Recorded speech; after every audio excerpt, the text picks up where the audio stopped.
Before we begin, I want you to do something deceptively simple. Picture your mind as a quiet room. No clocks, no phones, no audience, just a chair by a window, a small table, and light moving across the floor as the sun crosses the sky.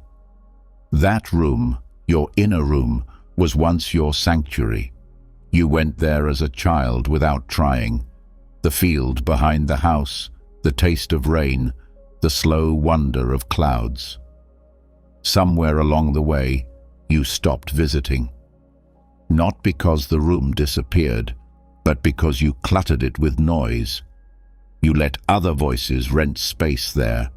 You allowed untrained impulses, petty fears, and second-hand opinions to drag furniture through the doorway and scrape the walls. You didn't notice at first. Weeks became months, months became years, and now when you try to sit in your own chair, the room feels crowded. You can't find your breath. You call it stress. You call it burnout.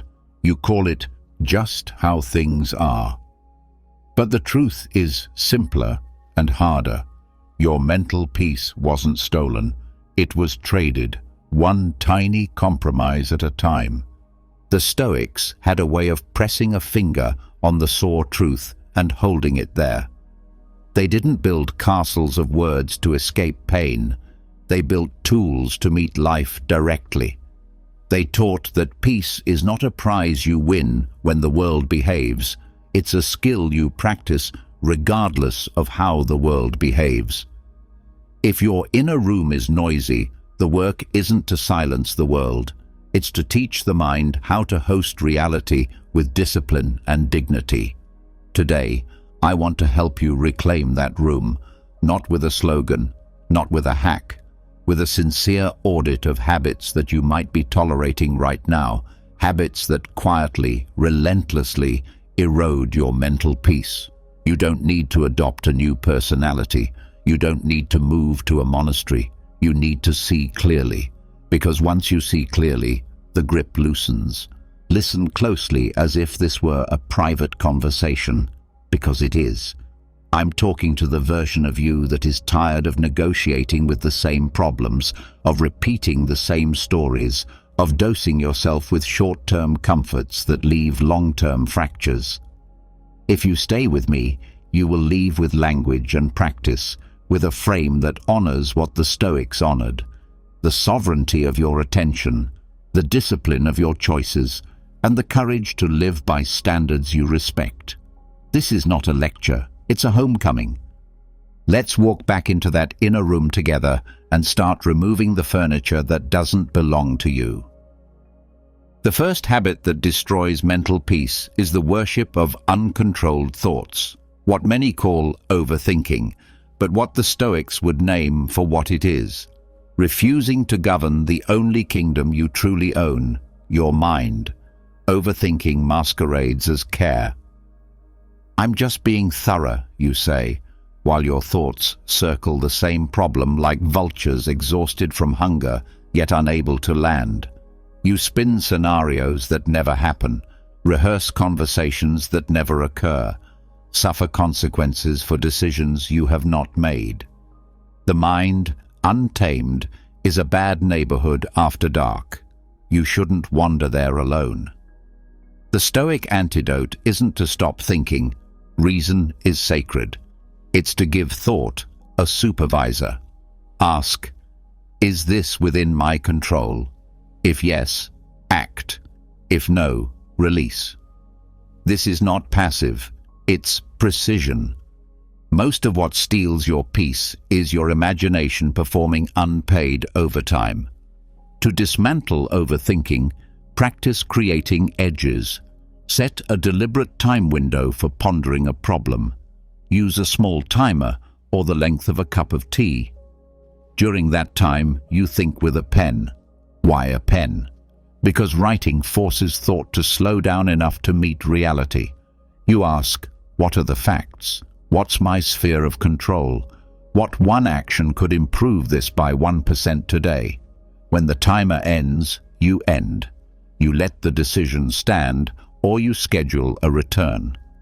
The rest of the day, when the mind tries to reopen the case, you answer like a calm judge. This court is not in session. Over time, the mind learns that you are not its captive, you are its commander.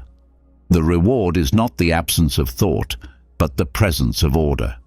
Peace is not empty, it's organized.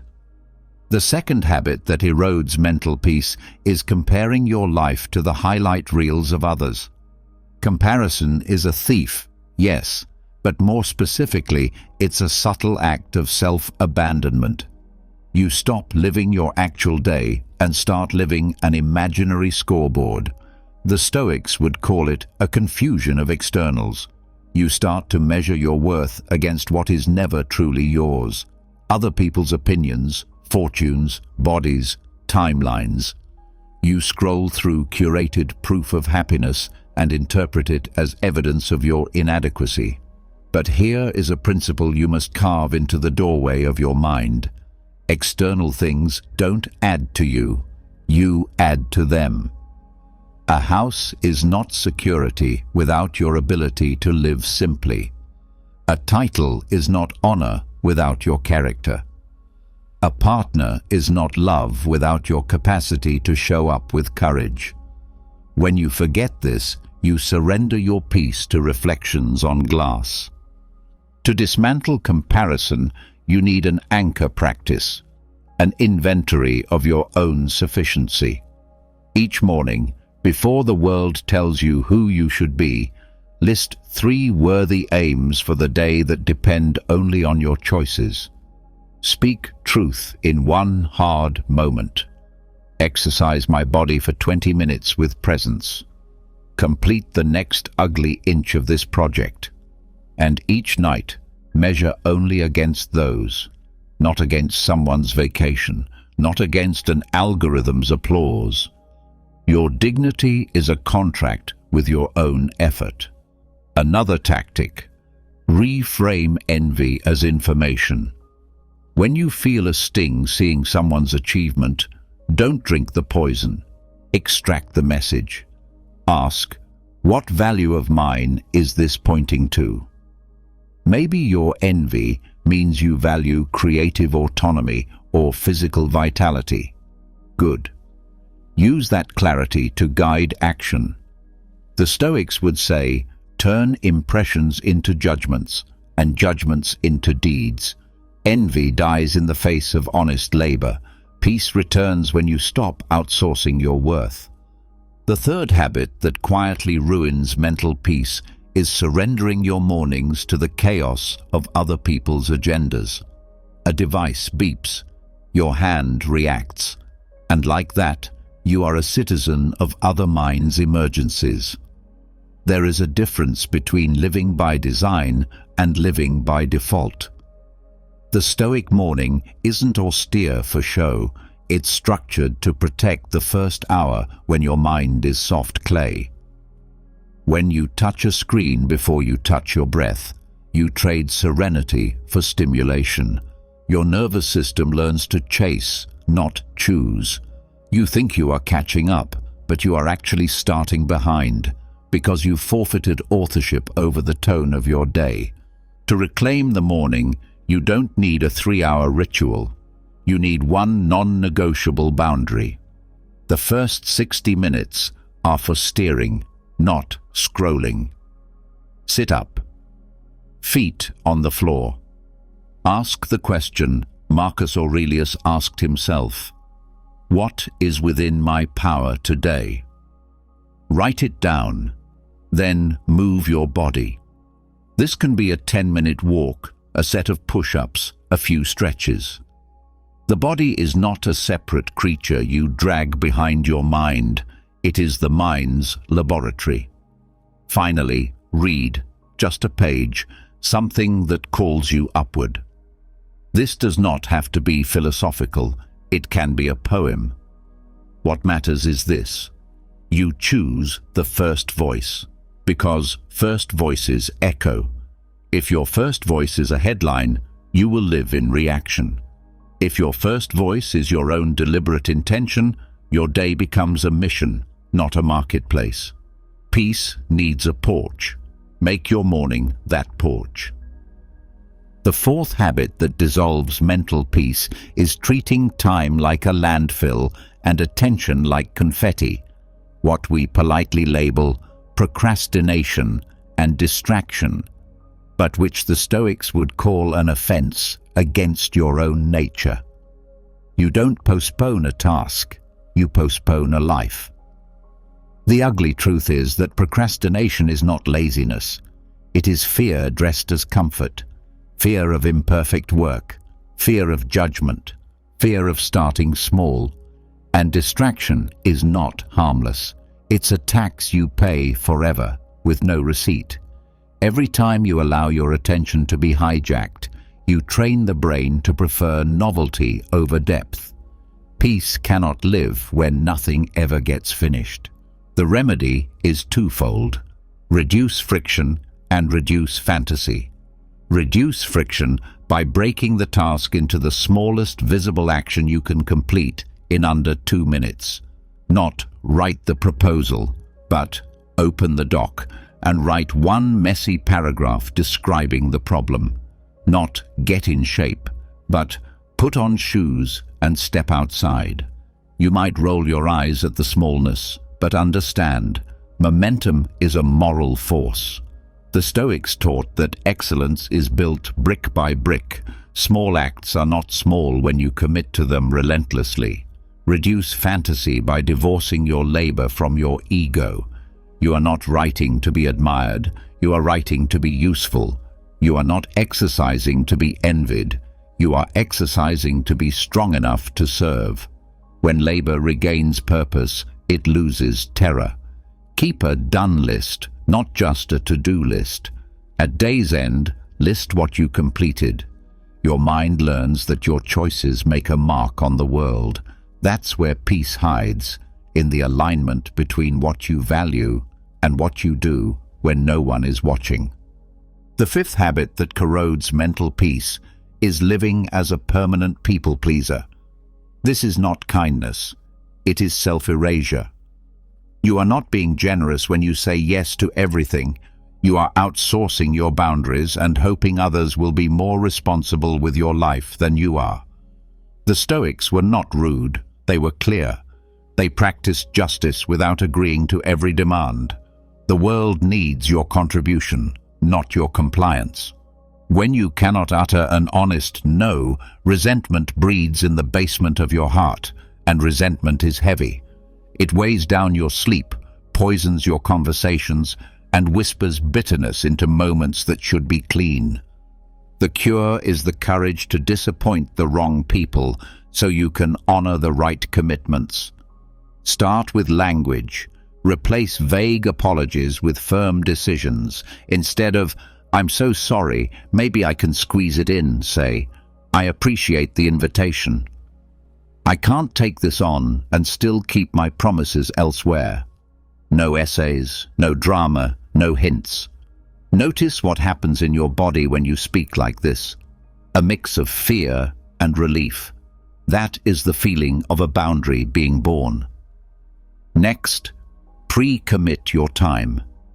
Fill your calendar with the true essentials: work that matters, people you love, recovery you need. When an ask arrives, you are not deciding in the moment.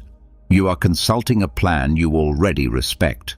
The Stoics would say, prefer what is up to you, the quality of your yeses and nos, over what is not, other people's approval. Remember, every yes is a no to something else.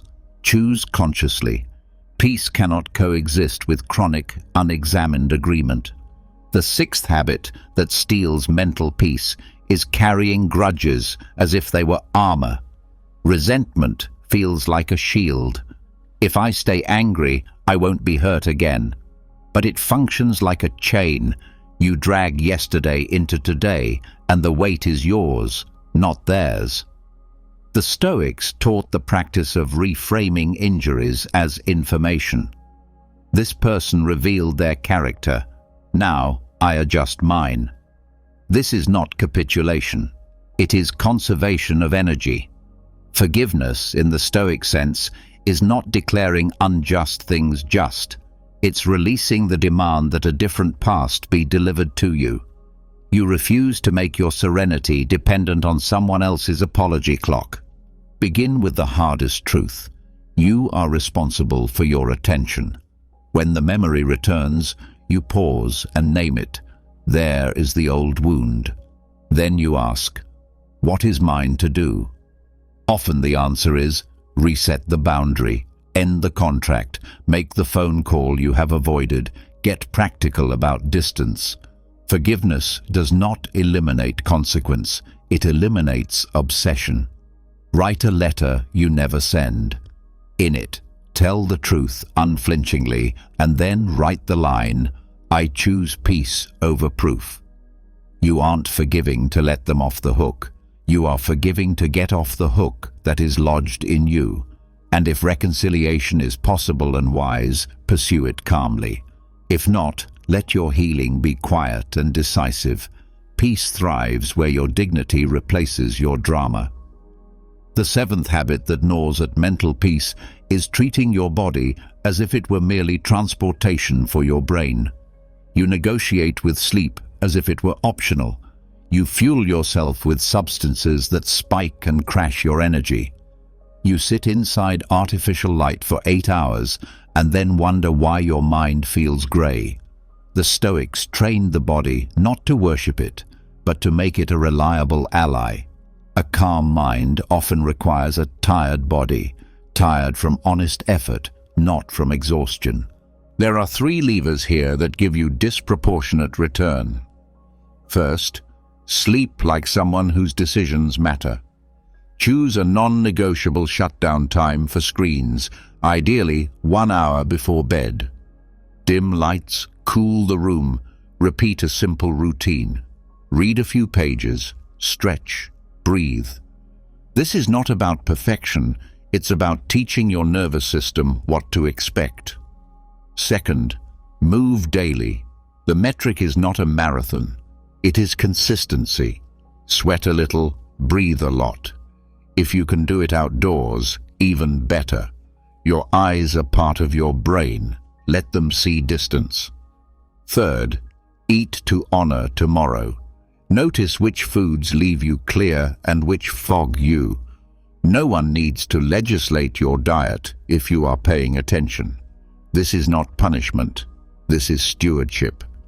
1 week of disciplined sleep, movement, and nourishment will remind you that peace is physical long before it is philosophical. Your thoughts will not cooperate if your cells are asking for mercy. The 8th habit that cracks mental peace is doom scrolling, consuming a constant stream of outrage, novelty, and curated despair.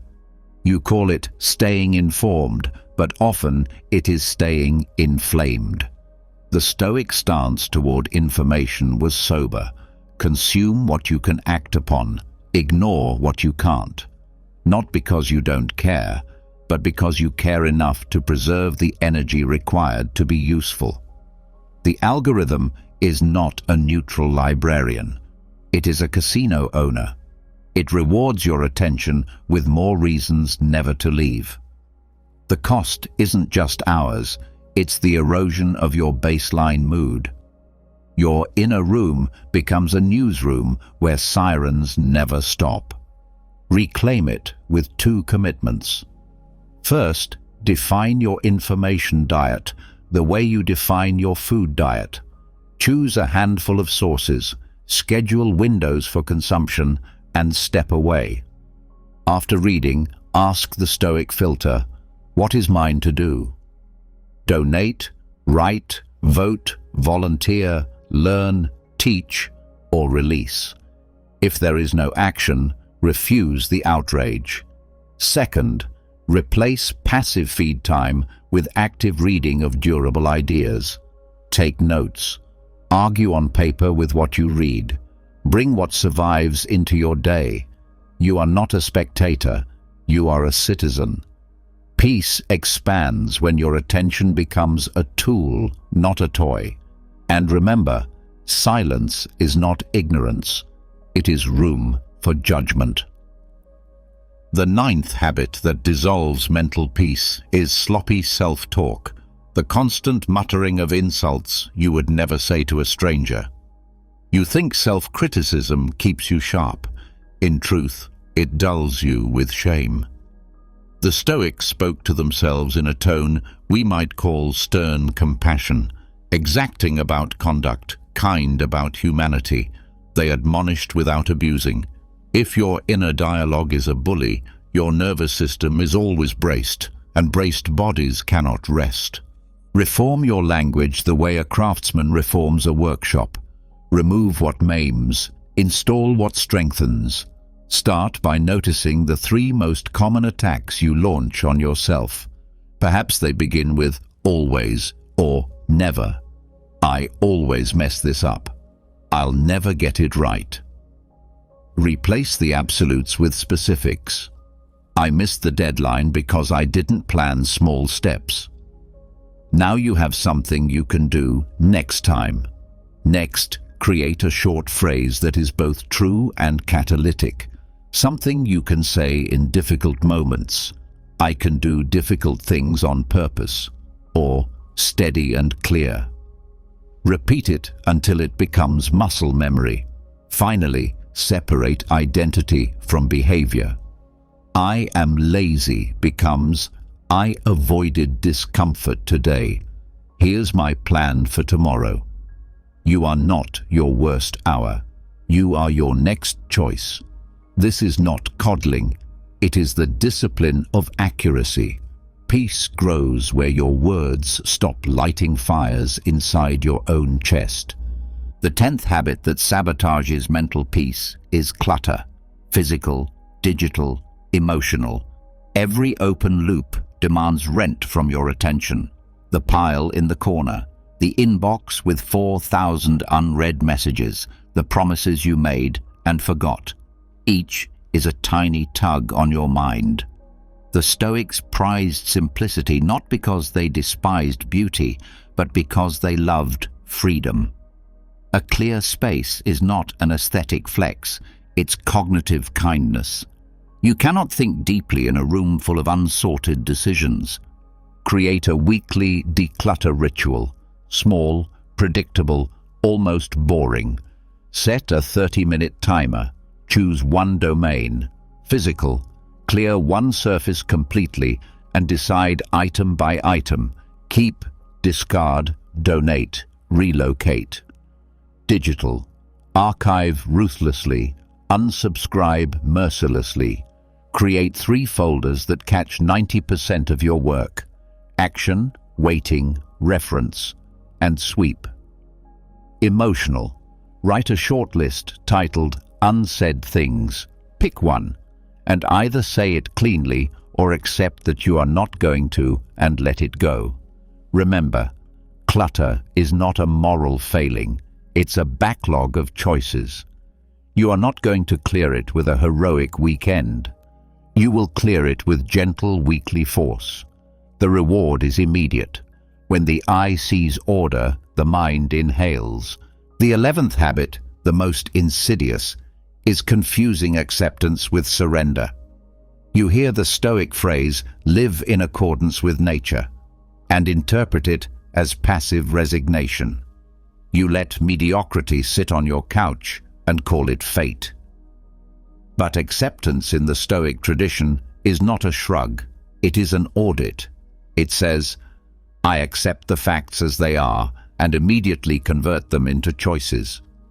To accept that a storm is here is not to sit in the rain, it is to close the windows, gather the dry wood, and light a fire. Peace doesn't mean life stops asking hard things of you. It means you stop adding unnecessary struggle to what is already hard. Too many people, under the banner of acceptance, surrender their agency. They call their stuckness destiny.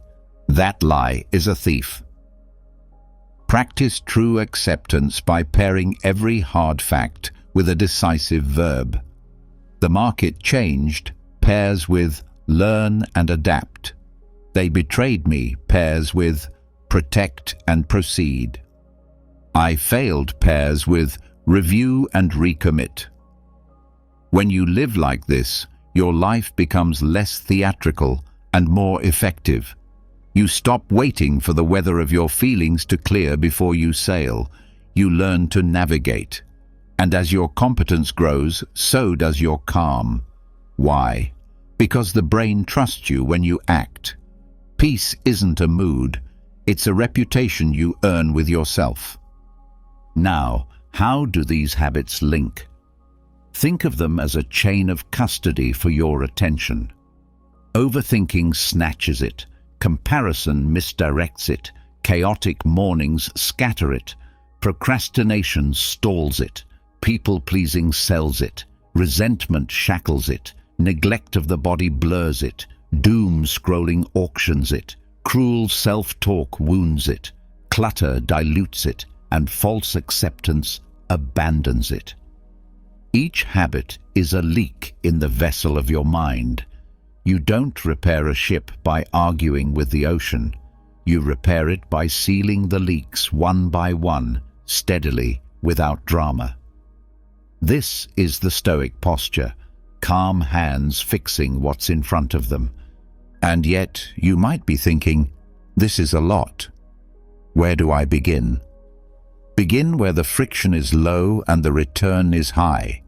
Choose one habit that resonated, one practice that felt obvious, almost embarrassingly simple.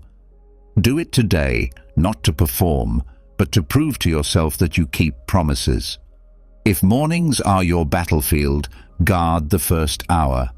If comparison is your poison, write your 3 self-defined aims each day.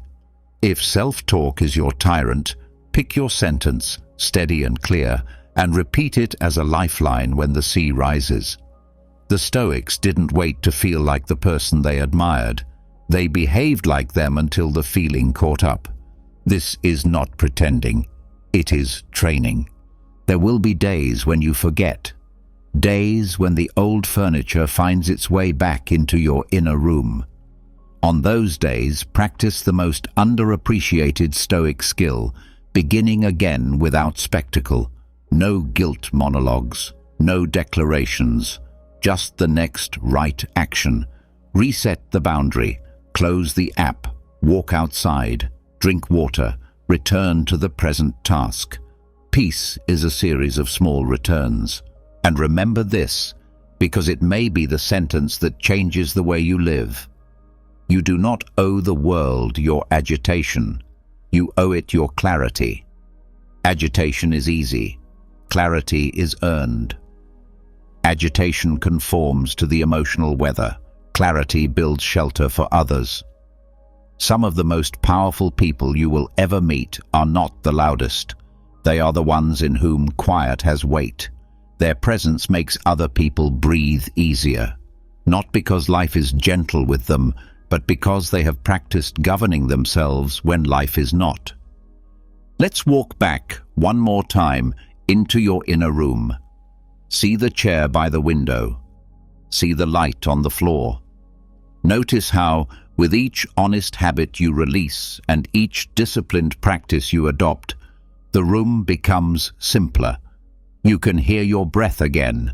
You can hear your own thought without 5 echoes of other people's concerns. You realize that mental peace does not mean the world outside has turned tender. It means you are no longer a hostage. If you need a single practice to start this transformation today, choose this. Every night, quietly evaluate the day with 3 questions. What did I do that aligned with my character? Where did I lose my footing? What, specifically, will I do tomorrow to step 1 inch closer to the person I respect? Write the answers. Close the notebook. Sleep. Wake. In the morning, touch your breath before you touch your phone. Speak your sentence, steady and clear. Then go make your day small and honorable. Seek 1 difficult truth and tell it kindly. Move your body. Complete 1 ugly inch of meaningful work. Refuse one request that doesn't fit your values. Clear one surface. Forgive one memory by turning it into one boundary. Learn one thing you can teach. Return to the chair if you forget. Begin again. You do not need to earn permission to live like this. You need only to stop surrendering your minutes to what does not serve you.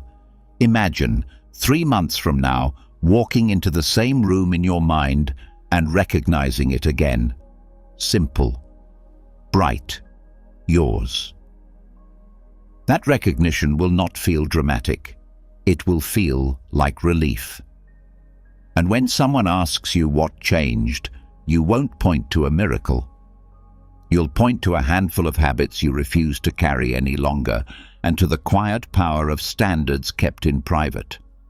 Peace is not a trophy, it's a practice. Start now. There's a moment I want you to remember from the last message. The moment you stood in the doorway of your inner room and noticed, maybe for the first time in a long while, that peace is something you practice, not something you're handed. You cleared space. You placed a simple chair by the window. You felt the quiet take shape.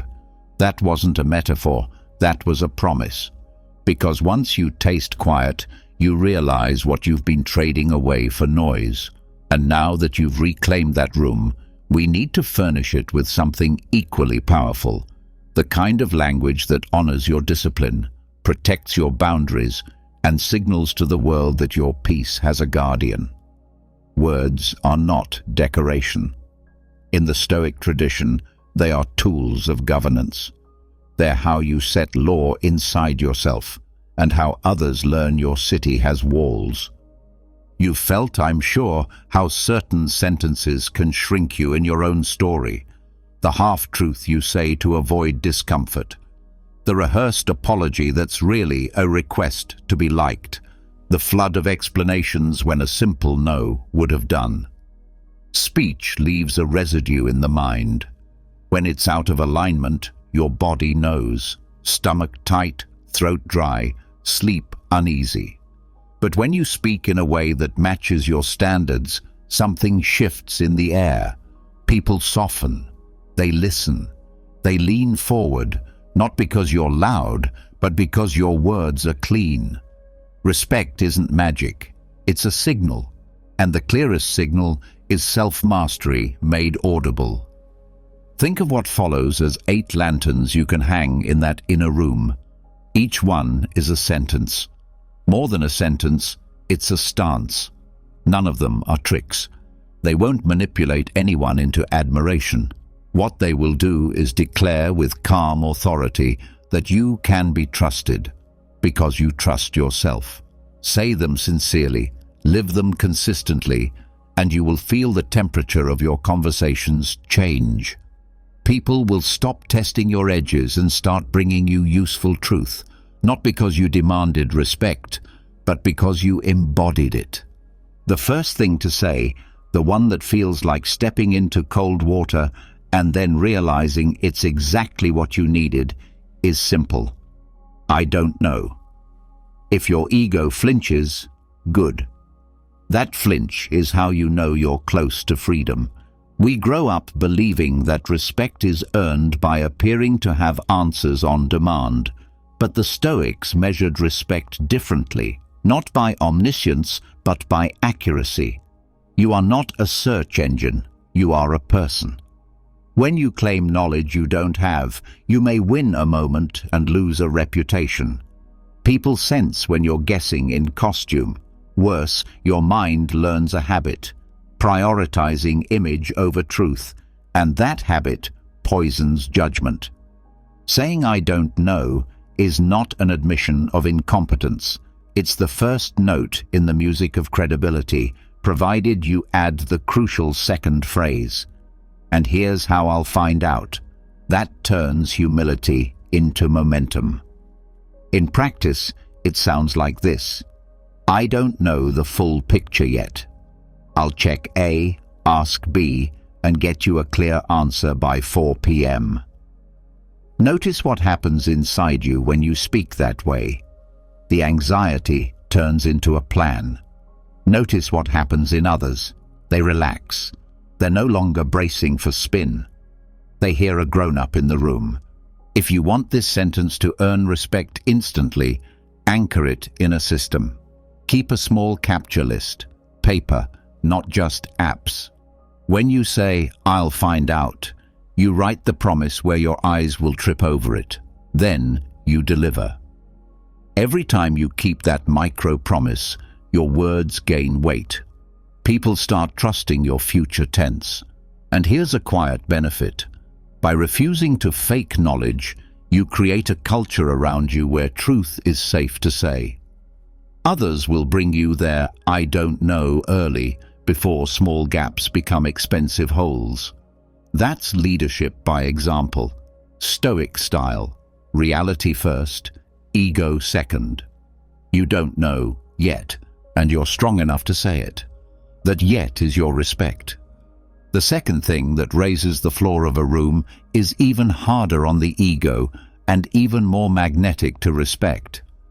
I was wrong. Here's how I'm correcting it. Most people will confess error only after they've been cornered, and even then they leak excuses. They outsource cause to circumstances or hide behind group decisions. You can feel the hedging, the ifs, the buts, the soft passive voice where no one is the subject. It doesn't restore trust, it drains it. The Stoic alternative is swift, specific ownership paired with a concrete remedy.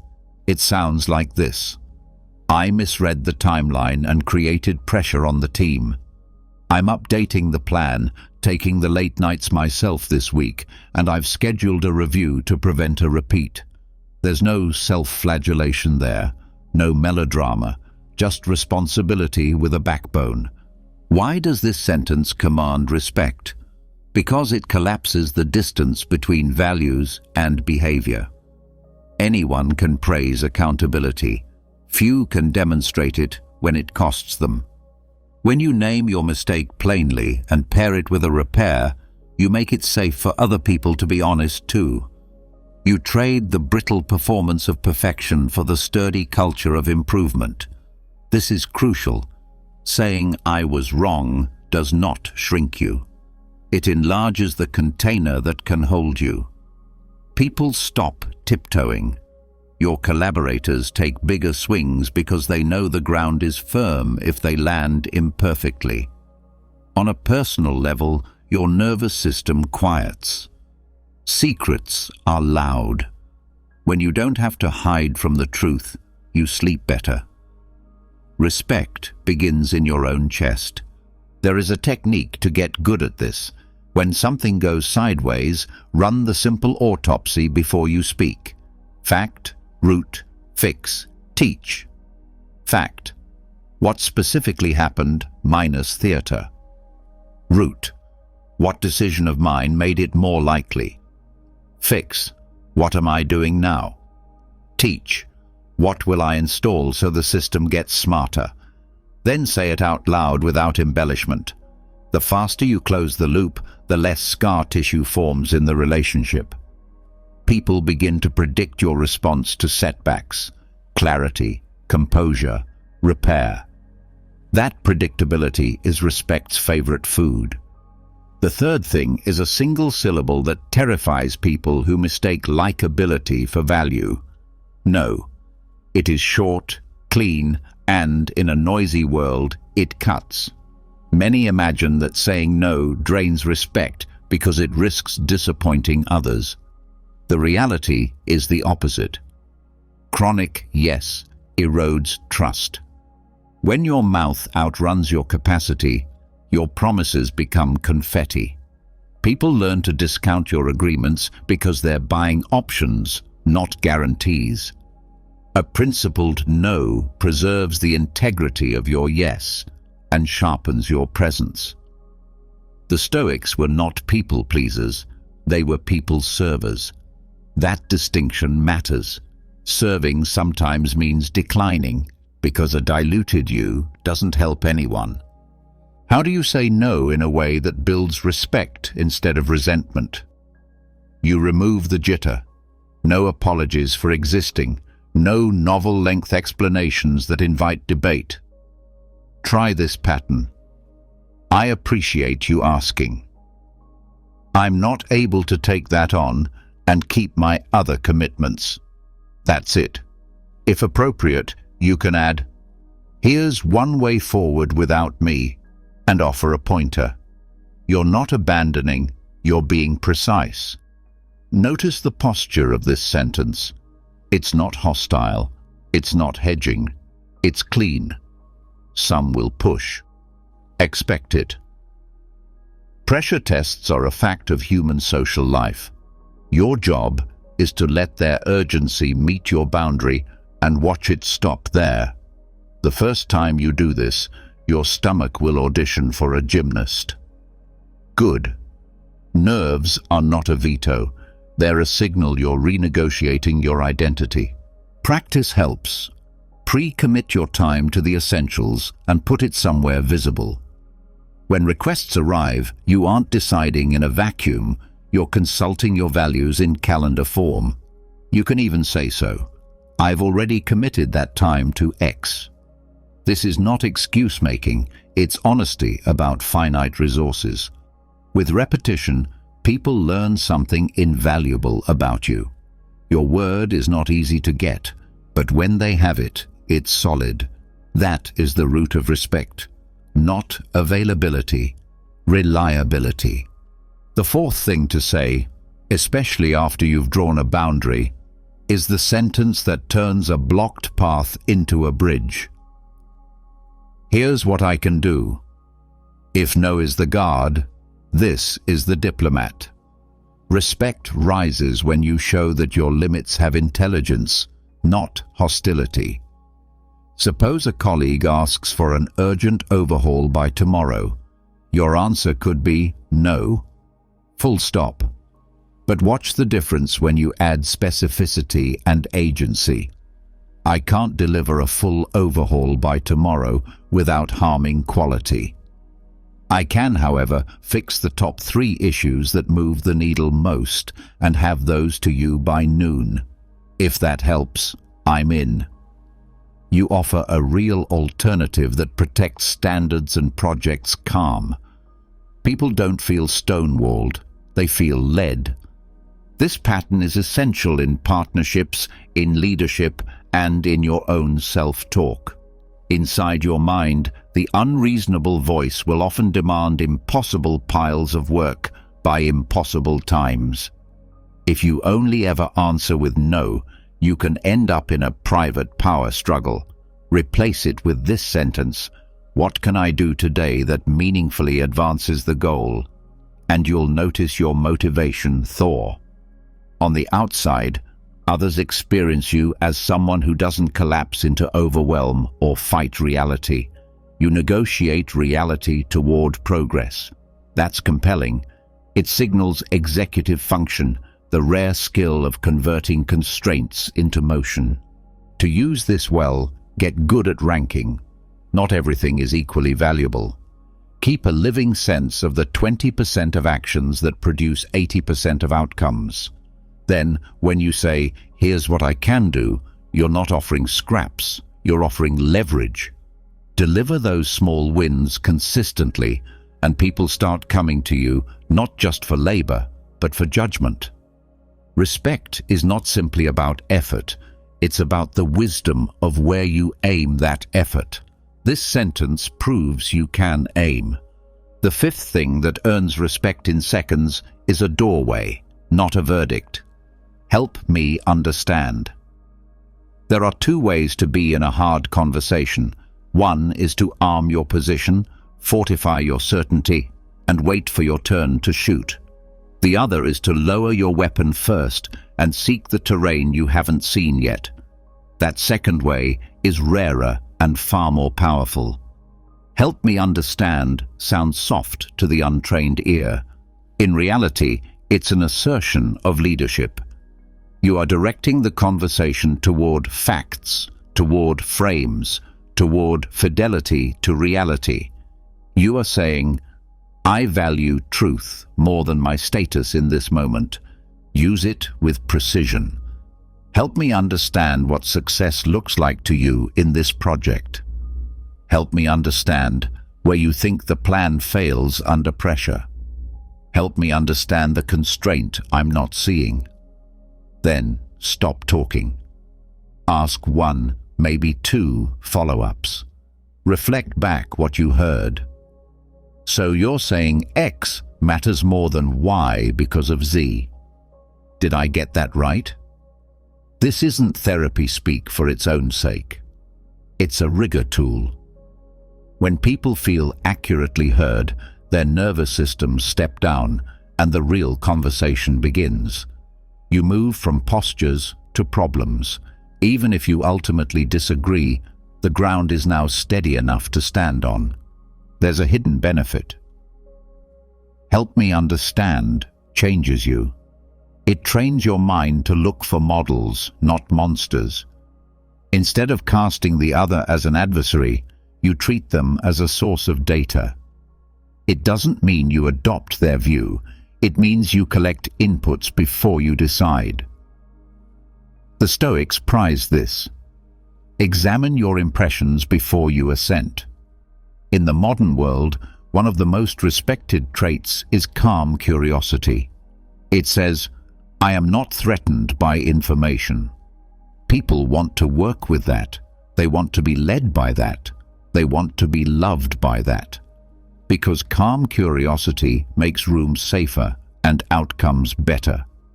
The sixth thing that expands your presence immediately is too often reduced to pleasantry, when in fact it is strategic and sacred. Thank you for something real. Specific gratitude is high-resolution respect. It tells the other person, I see the effort, not just the outcome. It calibrates the relationship around contribution, not performance. Thank you becomes powerful when you attach it to the precise behavior and the real effect. Thank you for catching that error before it left the building. Your vigilance saved us hours. Thank you for asking the hard question in the meeting. Your courage made the plan sturdier. Thank you for staying patient while I recalibrated. Your steadiness helped me think. Why does this sentence create respect rather than dilute it? Because it shows you are not a black hole for value. Leaders who never say thank you train people to work defensively. Partners who never say thank you teach love to feel unseen. Colleagues who never say thank you become surrounded by resentment dressed as compliance. When you practice specific gratitude, two things happen. First, people repeat the behavior you highlight. You're not just rewarding, you're steering. Second, you model a stance. I am not diminished by acknowledging others. I am strengthened. Insecure egos hoard credit. Secure souls distribute it and become central by choice, not by force. To make this a habit, keep a running log of contributions you notice. Once a day, choose one to name aloud or write. It takes 90 seconds and alters the fabric of the day. Do not confuse this with flattery. Flattery inflates. Gratitude clarifies. One manipulates, the other honors. The Stoics would insist on this distinction. Gratitude is justice, the giving of what is due. When you practice it, your words become a ledger others trust. The seventh thing to say is not elaborate. It's a request for a pause. Give me a moment to think. Our culture mistakes speed for strength. Rooms reward the fastest voice, the hottest take, the quickest reply. But respect often follows the person who can tolerate silence and refuses to trade accuracy for immediacy. By asking for a moment, you announce that your answers have quality standards. You signal that your mind is not a hallway with doors swinging open at random. It's a workshop with gates that open when the work is ready. Here's how to use it without feeling like you've lost the room. Keep your face open and your tone even. That's a big decision. Give me a minute to think so I can answer you well. Then do what you said. Breathe. Look down if you need to disconnect from eyes. Run a quick internal checklist. What are the facts? What's in my control? What matters most over the long term? What are the second-order effects? Then deliver a measured response, or, if it truly requires more time, schedule it. I'll send a clear decision by tomorrow noon. Every time you do this, you're teaching people how to time their expectations around you. They learn you're not slow, you're sober. Your words are not tossed into the air, they're placed. Learn to love the sound of your own silence. Buy yourself 30 seconds often, and you'll buy yourself years of respect. This is especially crucial when you're triggered. In agitation, your mouth will volunteer you for futures you do not want. Give me a moment to think is a guardrail. It keeps the car on the road while the weather passes. The Stoics trained for this, not to be unfeeling, but to be unmoved by urgency when urgency is theatre. When you conserve your decisions for when your mind is clear, you earn a reputation that compounds. People come to you for signal, not noise. The eighth thing, the capstone sentence that makes the others cohere, is a declaration that sets the coordinates of your life so others can navigate you without colliding. This is my standard. You don't have to announce it like a manifesto. It can be woven into conversation with calm weight. This is my standard. I don't promise what I can't do. This is my standard. I fix my mistakes faster than I defend them. This is my standard. I protect my mornings for deep work. This is my standard. I don't speak about people who aren't in the room. When you state your standard, two things happen. First, you bind yourself in public, which strengthens your discipline. Second, you relieve others of guessing. Guessing creates friction. Clarity creates trust. Standards are not opinions, they are practices you're willing to be inconvenienced for. If you aren't willing to absorb cost, you don't have a standard, you have a preference. People can tell. They test. Life tests too. When your stated standard meets a hard day and survives, respect lands like a bird finding its branch. The Stoics lived by rule, not because they loved rigidity, but because they loved freedom. Rules you choose rescue you from moods you didn't. State them gently. Uphold them quietly. Adjust them rarely and only upward after reflection. To make this sentence stick, pair it with environment. If your standard is focus, build a morning that makes it likely. If your standard is honesty, surround yourself with people who tell you the thing you don't want to hear. If your standard is health, set your kitchen and your calendar to agree. Then, when you say, "This is my standard," your life nods in agreement. There is nothing more persuasive than congruence. It is harder than rhetoric and more beautiful. People feel it. They begin to align around it, not because you force them to, but because human beings crave reliable structure. You become, quietly, the person in the room who sets the weather. Notice how these 8 sentences braid together.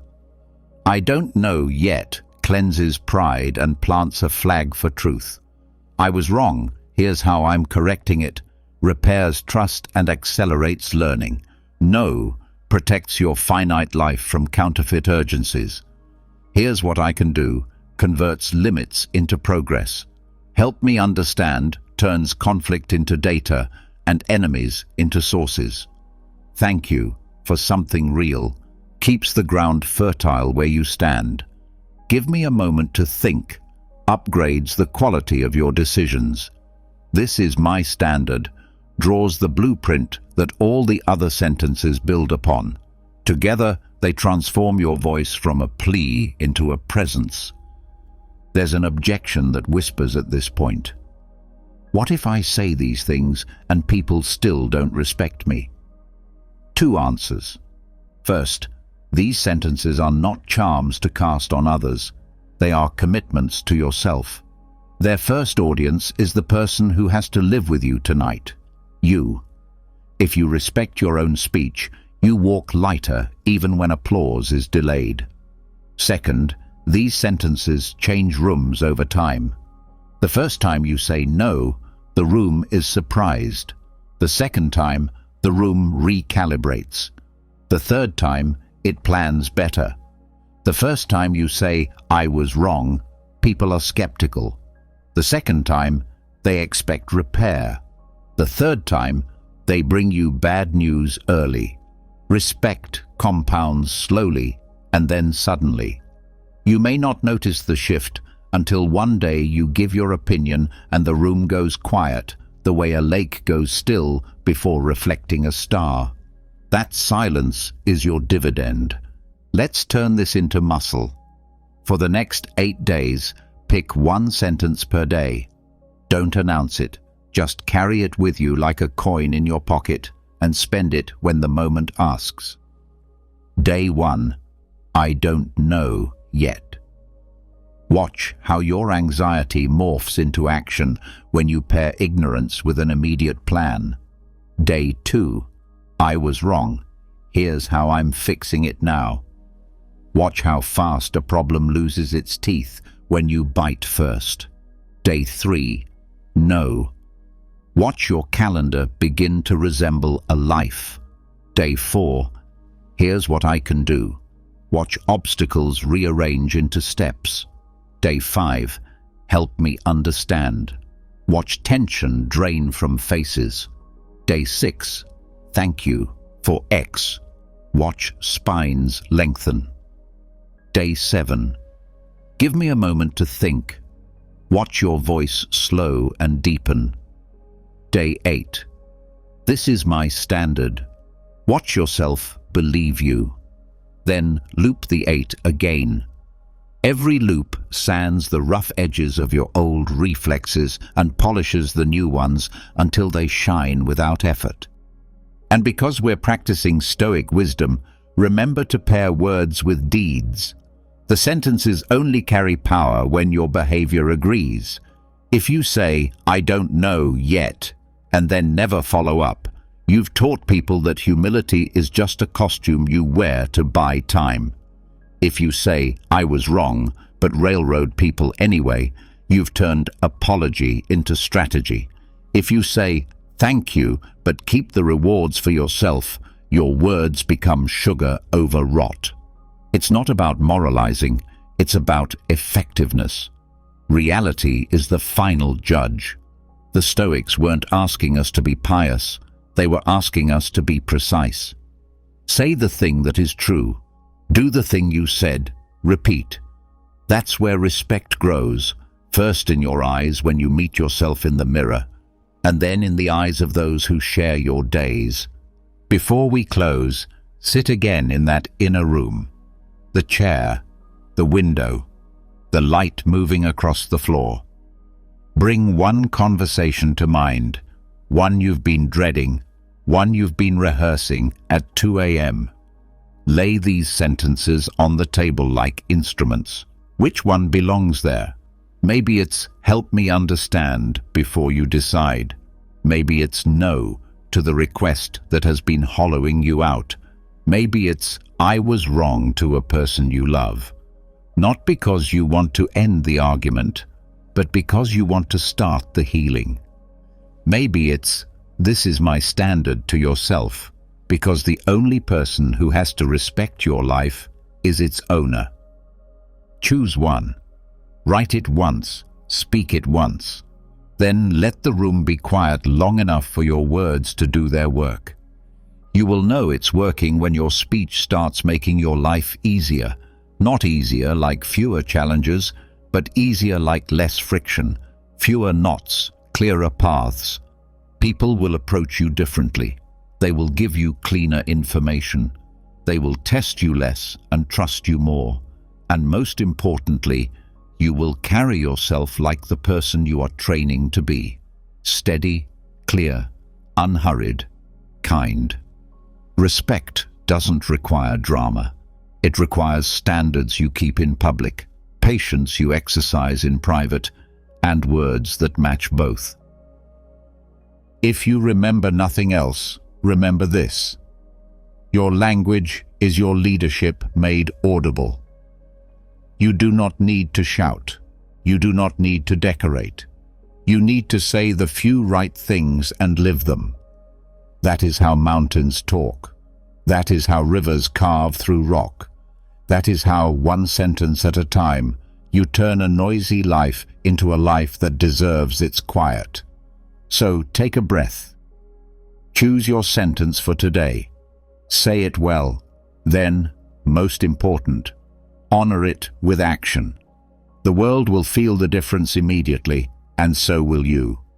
You remember the inner room we built together? 4 walls of quiet, a chair by the window, light sliding across the floor as if time itself had learned to move gently. In that room, we learned to speak with weight, to say the few right words that reorder a day. We practiced phrases that earned respect without noise.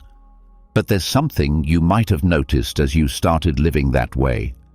The moment you steady your own mind, the world around you becomes clearer, including the people inside it. Some lean closer, some pull away, some begin a subtle dance that your spirit can feel before your eyes can prove. And here's the uncomfortable truth the Stoics never ran from. Clarity doesn't just show you who to trust, it shows you who doesn't wish you well. This isn't about paranoia. It's about perception without panic. A Stoic doesn't stare through keyholes for enemies. A Stoic simply keeps their eyes open and their heart guarded by wisdom. Dislike doesn't always arrive as open conflict. Often it hides behind pleasantries, nods at the right time, and compliments that leave a strange aftertaste. Dislike can be quiet, a consistent subtraction of warmth, a refusal to see you accurately, microscopic acts that leave you doubting your own instruments. What we'll do now is simple and strong. We will name what is happening without malice. We will choose what is in our power without theatrics. And we will proceed with the calm of someone who does not outsource their peace. If you listen closely, you won't just detect who secretly dislikes you. You'll learn to respond in a way that preserves your dignity and keeps your inner room intact. The first hidden sign appears in the smallest exchanges, and if you miss it, the rest becomes harder to see. They consistently misrepresent who you are when you're not in the room, and when it reaches your ears, it's never a faithful echo. It's a warped reflection. You notice it in the way stories travel. You say, "I needed 2 days to double-check the numbers," and somewhere it becomes, "They drag their feet, they're always behind." You offer a suggestion and somehow it's retold as a complaint. This kind of subtle revision isn't innocent. It's an attempt to erode your contour. The Stoic test is simple. Does the version of you that person carries get more accurate with time or more distorted? When someone likes you, they update in your favor as they learn more. When someone quietly dislikes you, their picture of you calcifies around your least flattering moment. The danger here is internal. You'll be tempted to chase down every misquote, to litigate every distortion. Don't. That's a kind of slavery. Instead, respond with the steadiness of one who respects their own witness. When the rumor arrives, correct it once, cleanly, in public if appropriate. That isn't accurate. Here's what I said and why. Then return to work that leaves a trail of truth. Your consistency is your affidavit. People are not blind, they are busy. If your reality keeps outpacing the distorted version, most will adjust to the signal. And if a few insist on holding the old caricature, that tells you something important about where not to invest intimacy. The The Stoics teach us to separate noise from information. A misrepresentation corrected once is noise. A misrepresentation repeated after correction is information. Use it. From crooked echoes, we step into a second sign, a softer pressure that looks like inclusion but feels like air being removed from a room. You are invited after decisions are made, and your presence is treated as a stamp, not a voice. On paper, you're in the loop. In reality, you're positioned as someone to be informed, not consulted. Notice the pattern, not the single meeting. Do they bring you in only when the risk is already baked in, when there's nothing meaningful left to shape? Do they compliment you for signing off quickly, as if speed were your only value? Hidden dislike often arrives disguised as efficiency. It keeps you close enough to share credit and far enough to never share power. The Stoic response isn't rage, it's recentering your locus of control. You say without bitterness, "If I'm accountable for the outcome, I need to be present in the design." And you say it early. If exclusion persists, you adjust your commitments to match your influence. You do not accept responsibility where you are denied agency. That adjustment, calmly articulated, flushes out intent. Those who respect you will align process with accountability. Those who secretly dislike you will prefer your silence and your signature. Believe them. Then rearrange your distance accordingly. Influence is not begged for, it is built by refusing to play parts that betray your standards. The third sign slips through tone more than content, compliments that carry small hooks. "You're so good when you actually focus," said with a smile. "You did surprisingly well on that presentation," eyebrows raised. "This is your best work yet, delivered only after weeks of minimizing everything you contributed." At first, you tell yourself you're being sensitive, but your nervous system knows arithmetic better than your mind admits. Respect adds, contempt subtracts. People who like you add energy after you leave. People who dislike you extract it in installments. The Stoic move is not to debate the sentence, it's to attend to the body. How do you consistently feel after exchanges with this person? Lighter with direction or heavier with confusion? Marcus Aurelius warned against being dipped by others' moods. The invisible dip is the tell here. When backhanded praise appears, meet it with steady specificity. "Thanks. Which part worked well for you?" Vague flattery wilts under precision. If a barb is hidden, the request for clarity forces it to be named or abandoned. Over time, the barbs either stop or become obvious enough to ignore cleanly. The deeper practice is to keep your self-estimation rooted in your standards, not in improvisations of other people's egos. When your worth lives in your work and your work lives in your values, praise loses the power to intoxicate and criticism loses the power to poison. You hear both, you are owned by neither. The fourth sign is logistical but profound. They don't protect your time. Hidden dislike reveals itself as chronic scheduling accidents, last-minute cancellations that cost you the very hours you defended for meaningful work, or urgent requests consistently sent just after you sign off, engineered to keep you off balance. A one-off crisis is life. A pattern is a posture. People show you how they value you by how they treat your time. If they respect you, they plan to spare you rework. If they don't, they'll treat your calendar like a sponge for their spillages. The Stoic stance is not martyrdom, it is boundaries with teeth and grace. You can respond with equanimity and firmness. "I can't shift tonight. I can offer you a draft by 10 a.m. or a full version by Thursday." Which serves you better? You're not punishing, you're training reality to meet your standard. Keep a visible ledger of your commitments so that when a now lands on your desk, you can point to the architecture of your day. And when you must flex, as you sometimes will, note it, name it, and make sure flexing remains the exception, not the policy. You're not just protecting your hours, you're protecting your presence, the very thing that makes your work worth doing. Now watch how words turn into weather. The fifth sign is subtle social engineering, triangulation. They talk to others about their concerns with you rather than talking to you. You begin to feel a draft in rooms you used to find warm.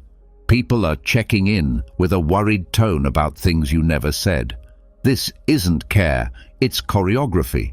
Hidden dislike doesn't want resolution, it wants leverage.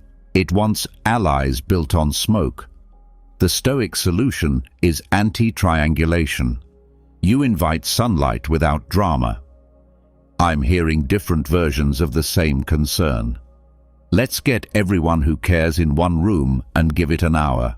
In that meeting, you model the thing people long for but rarely see: clarity without cruelty. Here's what I actually said. Here's what I meant. Here's what I'll do. What am I missing? If some refuse the room and prefer the hallways, you've learned enough. You reduce exposure, not in anger, but in hygiene. Your peace is a house. You don't leave the windows open on a windy night.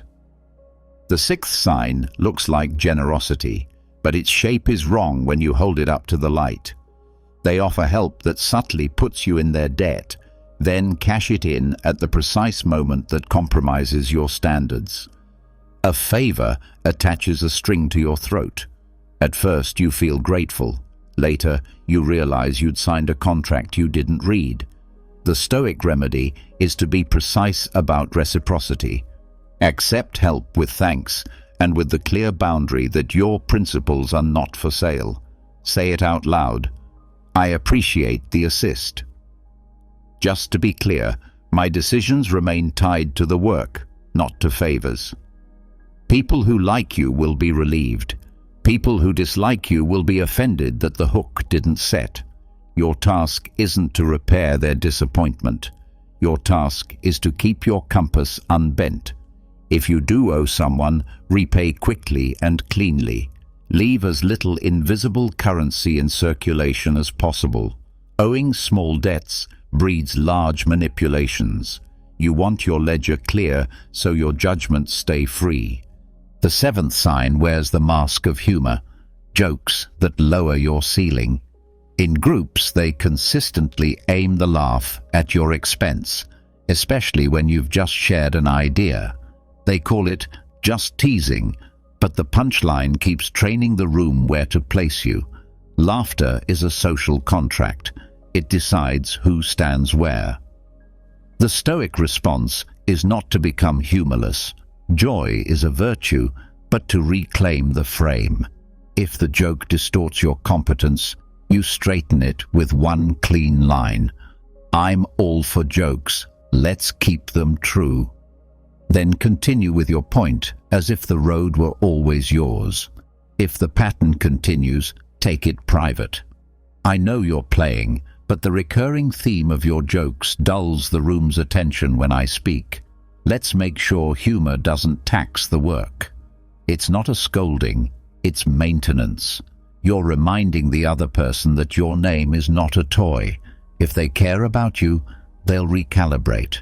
If they don't, you now know the cost of their laughter and can spend your presence elsewhere. The eighth sign is an absence where you expected a hand. They are allergic to your wins. They don't show up to celebrate.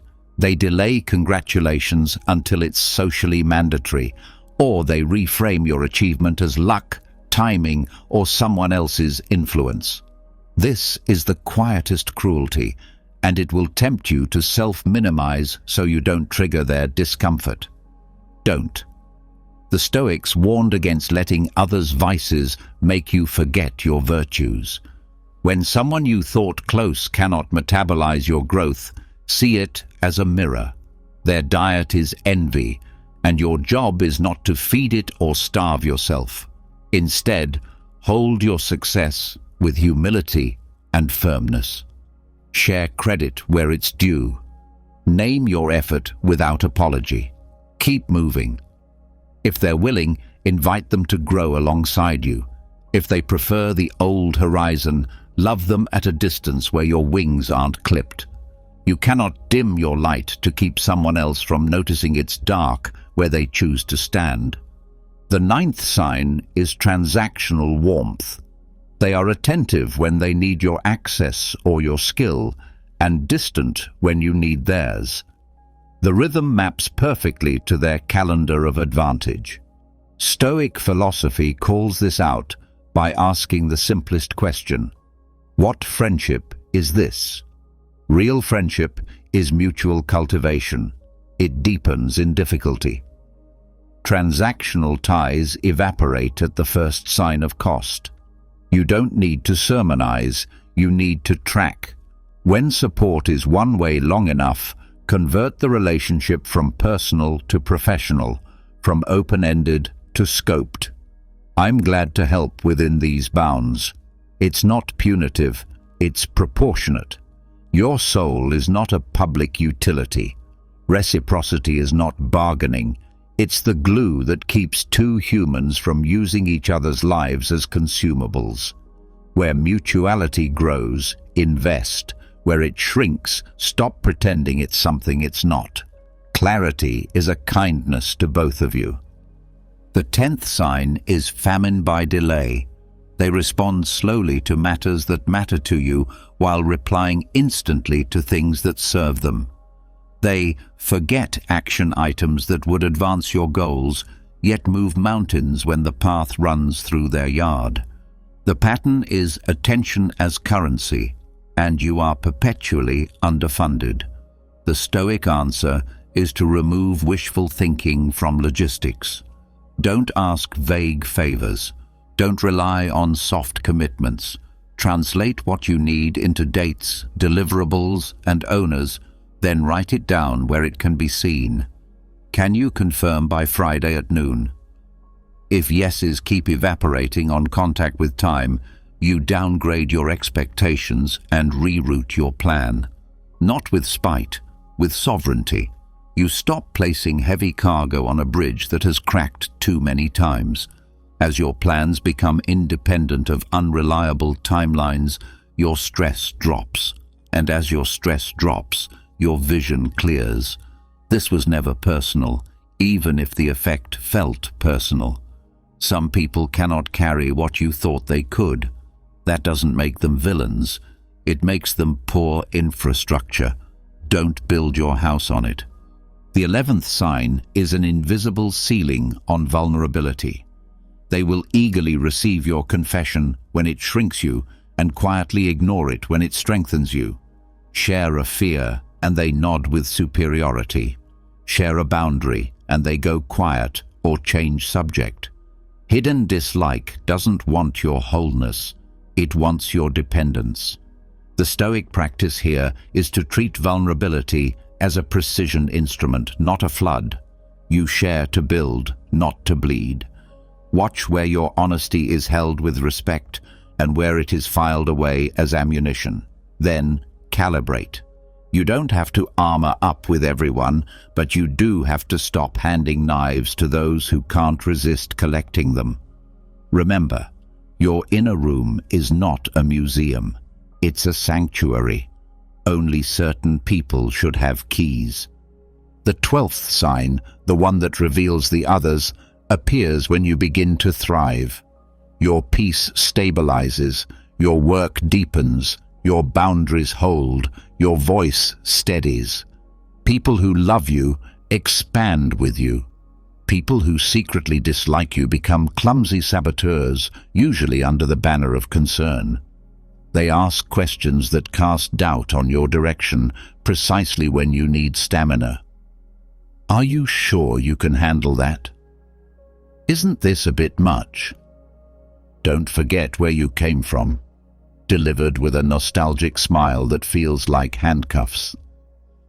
The Stoic answer is gracious clarity. You don't attack their worry. You refuse to install it in your mind. I hear your concern. I've counted the cost. I'm choosing this path. Then you demonstrate your readiness by living your preparation. If they are capable of joy, they will meet you on the new ground in time. If they cannot, your path will diverge without theatrics. Not because you are better, but because you are moving and they are not. Respect their pace without adopting it. Now, how do you live with these signs without turning brittle? Start with the commitment to see plainly. Stoicism is not an invitation to become suspicious. It's a discipline of honest seeing followed by proportionate action. Honest seeing says, here is behavior, here is the pattern. Proportionate action says, here is my boundary, here is my distance, here is my continued dignity. When you stop arguing with what people reveal and respond instead to what they consistently do, your life simplifies. You stop auditioning for rooms that don't want you. You stop throwing explanations at walls that have decided to be walls. You conserve your energy for crafting a life with those who can hold it. Let's make this operational, because philosophy is only useful at the speed of practice. When a misrepresentation reaches you, correct once and document. When you're invited after decisions, escalate your involvement or lower your responsibility. When backhanded compliments arrive, request specifics and keep your standards as your north. When your time is treated like elastic, answer with structured alternatives and visible commitments. When triangulation happens, pull shadows into a single light. When favors come with strings, thank and clarify your autonomy. When jokes slice downward, straighten the frame publicly and reset privately. When your wins are downgraded, refuse self-minimization. Hold your success with clean gratitude and move. When warmth is transactional, change the contract. When reliability is performative, root around it. When vulnerability is treated as currency, discharge less of it. When concern disguises sabotage, restate your path and keep walking. Notice the common thread. None of this requires anger to work. You can be firm without heat, truthful without venom, distant without bitterness. The Stoics were not statues. They were students of proportion. They felt fully and chose wisely. You can too. Your goal is not to expose those who dislike you. Your goal is to keep your soul and your mission unpolluted. Some people will come around when they realize their tactics don't move you.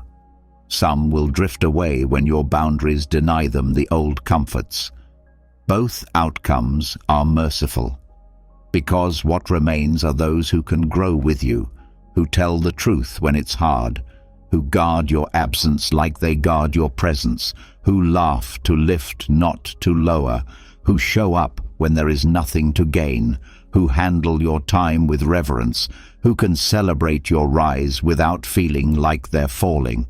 Before we close, return with me to the inner room.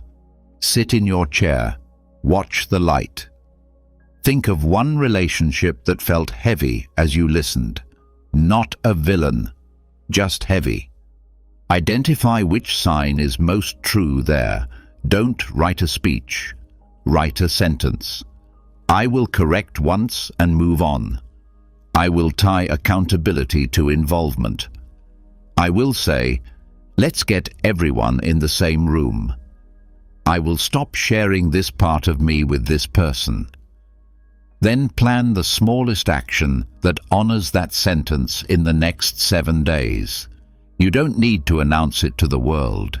You need to keep it the way a craftsman keeps a promise to their workbench. When you do, something wonderful happens. Your mind stops haunting a gallery of imagined conversations. Your days stop leaking through unguarded doors. Your life starts feeling like it's yours again.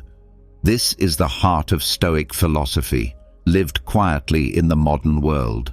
To see what is, to choose what you can, to let go of what you can't, and to proceed with a serenity that doesn't ask permission. The more you practice this, the less you will obsess over who secretly dislikes you, and the more you will naturally move toward those who are capable of honest goodwill. Your standards will do the sorting. You won't have to. And if you ever forget, if you find yourself tempted to run post-mortems on every glance and sentence, come back to the room. Sit. Breathe. Ask the only question that always returns peace. What is within my control right now? Often the answer will be simple. Speak clearly once, decide cleanly next, and then place your attention where it bears fruit. People will show you their hands in time. Your task is not to stare at their fingers, it's to keep your own hands steady on the wheel of your life. Walk out of this room today a little lighter, not because the world has changed, but because you have decided to meet it with fewer illusions. You will see more. You will react less. You will conserve your strength for the work and the love that deserve it. And that, quietly, is how respect grows around you like a climate.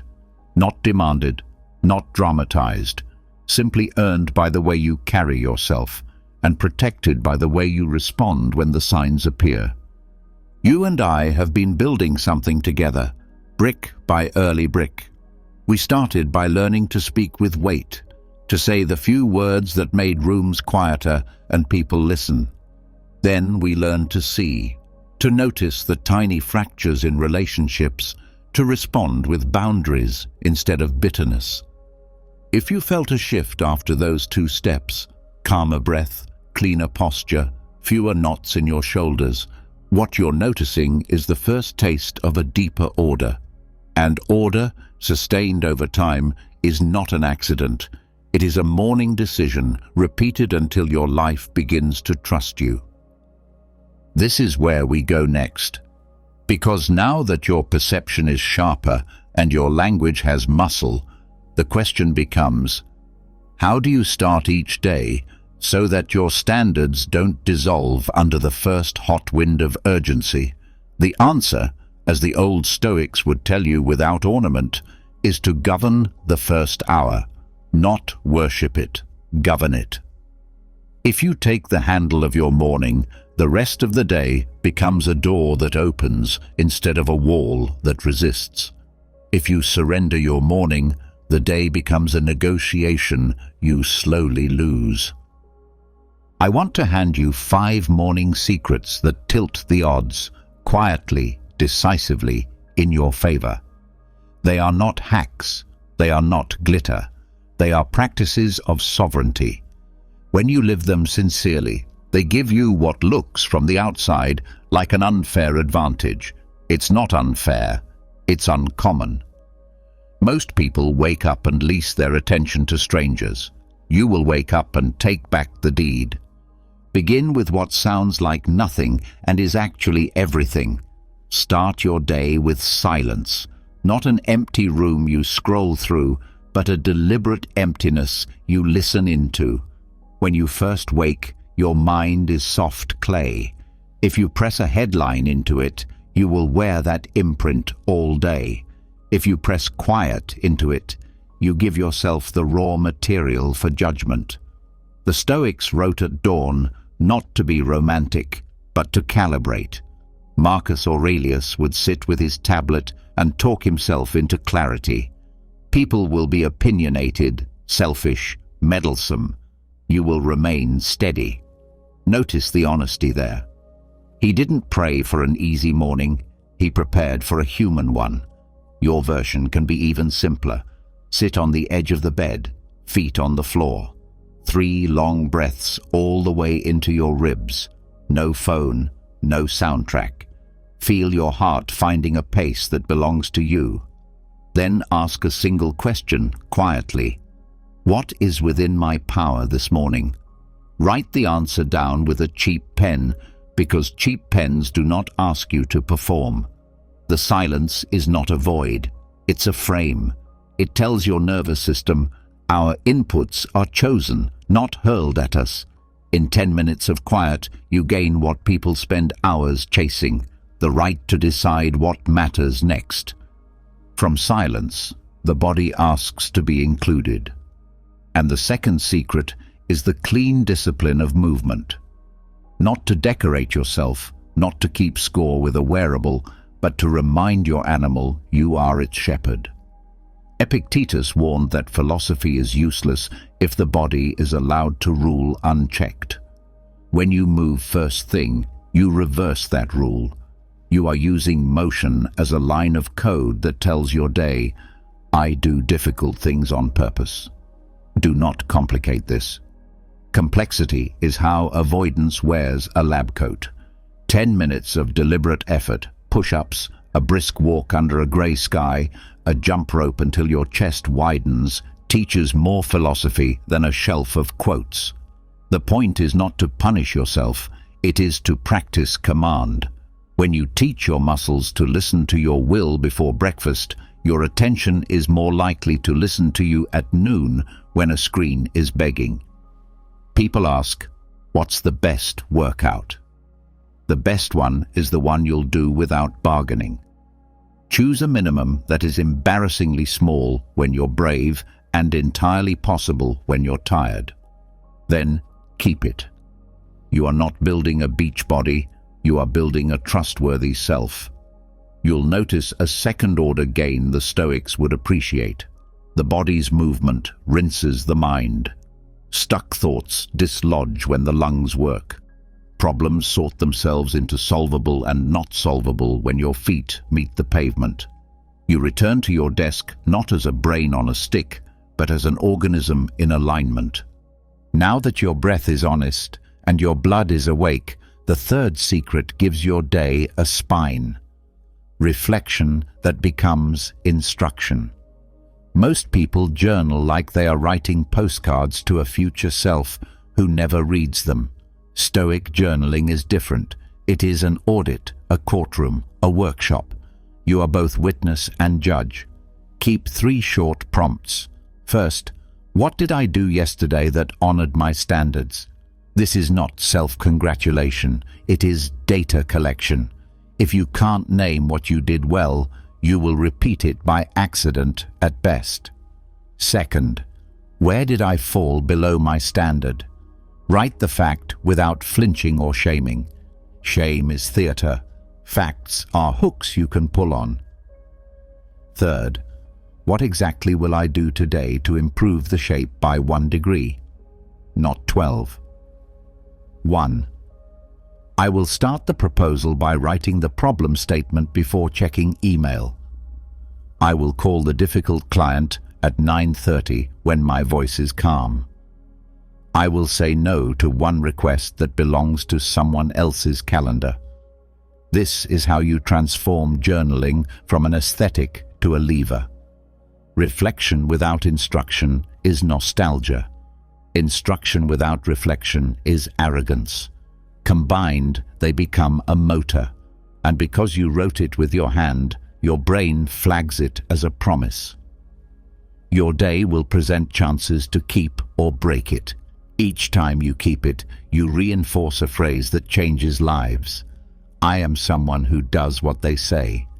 With the spine in place, most mornings still collapse under the first unpredictable blow unless you practice the fourth secret. Premeditatio malorum, premeditation of misfortune. The world advertises manifesting yachts in your driveway. The Stoics practiced rehearsing interruptions, not because they were pessimists, but because they refused to be surprised by human weather. Sit for 90 seconds and list what could reasonably go wrong today. The train is late. A colleague sends a critical email with 6 people copied. Your child wakes with a fever. Your presentation glitches. A client ghosts. Now, rather than doom scroll your imagination, pair each with a default response that protects your composure. Late train. I'll walk 2 stops and use the time to memorize my opening. Critical email. I won't reply for 10 minutes. I'll restate the facts once, ask one clarifying question, and propose the next step. Fever. I'll cancel 2 meetings, notify the team without apology, and be fully present at home. Glitch. I'll have slides exported to PDF and a printed 1-page summary ready. Ghosting. I'll set a timer, follow up once, then move on to the next prospect. You are lowering the temperature of future rooms. The point is not to live braced, it is to live prepared. When the day throws its small stones, you will not bleed drama. You will do what you planned when you were calm. Others call it luck, when prepared behavior meets an average amount of chaos. You will call it Tuesday. All of this funnels into the 5th secret, the one that gives the entire morning a North Star, alignment through one governing line. A day without a sentence is a day that can be stolen by the loudest thing. A day with a sentence is a day that can be won by the quietest discipline. Choose one line, not a paragraph, not a poster. A line so short it fits in your mouth, so strong it fits in your bones. Today, I protect the first 3 hours for deep work. Today, I respond to provocation with composure. Today, I move one hard thing 1 honest inch. Today, I don't break promises to myself, even small ones. Write it at the top of your page. Put it on a sticky note by your screen. Whisper it under your breath before opening your laptop. It is not magic. It is a magnet. And through the day, when choices appear wearing identical faces, the line will separate them by their alignment. This is the unfair part. While everyone else is negotiating with moods, you are negotiating with a vow. Now let's knit these secrets into a morning that breathes instead of a ritual that chokes. You wake. You do not grab a device. You sit in silence until your mind is no longer the world's hallway. You move your body until your thoughts stop pretending to be cages. You write until lies turn into sentences you can see through. You rehearse a few likely difficulties until your nervous system learns they are survivable. You choose a sentence to govern the day. Then you begin, not with a sprint, but with a clean first step. The step can be laughably small, opening the document you've feared, sending the message you've delayed, putting an apple instead of a distraction within arm's reach. The step is your signature on the contract you wrote an hour ago. The day is now yours to keep. What happens when life refuses to bow to your morning? Because it will. Children need you. Parents call at sunrise. Deadlines land like weather. Illness surprises your plans. Here is where Stoicism is different from fantasy. We do not worship perfect mornings. We protect essential pillars. If silence is stolen by a house that woke before you, steal it back in traffic by turning the radio off and using a red light to breathe. If movement is impossible because injury set a limit, move what you can. Fingers, breath, a stretch that reminds you you're not trapped. If reflection cannot be written, speak it into your phone on a short walk. One thing done well, one thing to repair, one thing to choose. If premeditation feels dark on a dark week, keep it tiny. Name one likely difficulty and one gentle response. If your line shatters by noon, make a new line at 12:01 and win the afternoon. The point is not purity. The point is persistence. Respect does not come to those who keep their plan when the sun shines. It comes to those who keep their priorities when the weather disagrees. Let me show you the cascade these mornings create, because cascades are how you alter a life without announcing it. 10 minutes of silence prints a deliberate question across your day.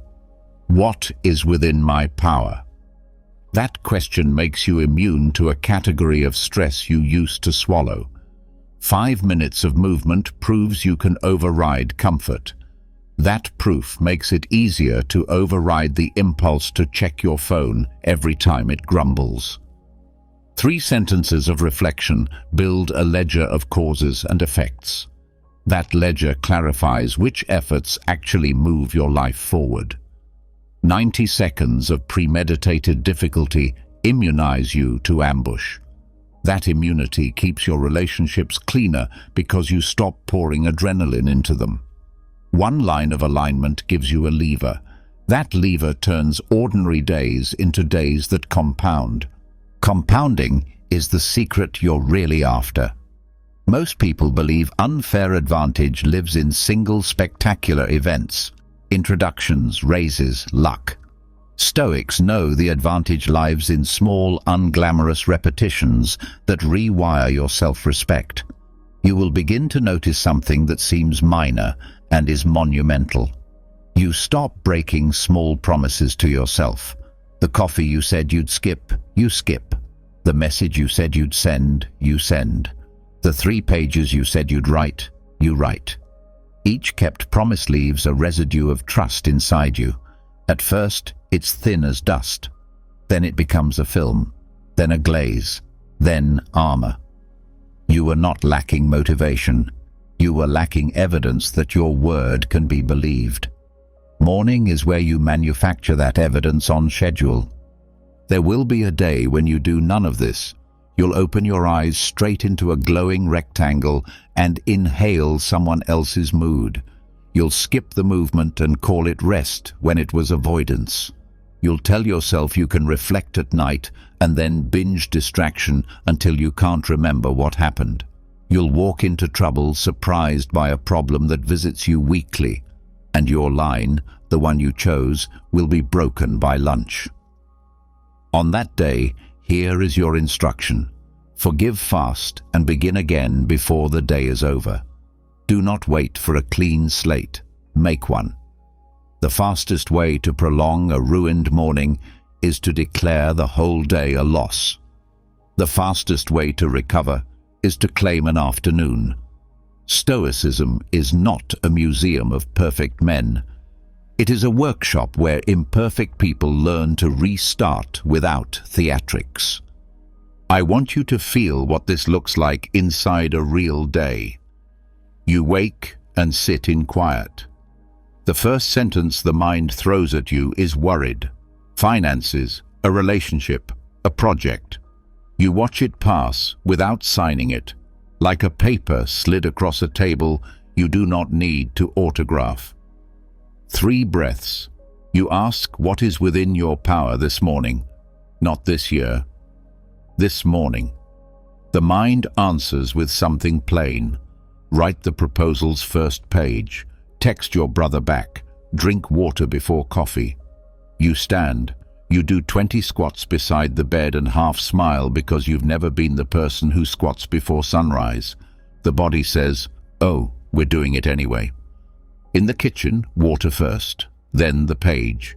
You open the document and resist the itch to fix yesterday's sentences, new words only. They're ugly at first and then they're less ugly, and then the timer beeps and you close the file because you promised yourself you would.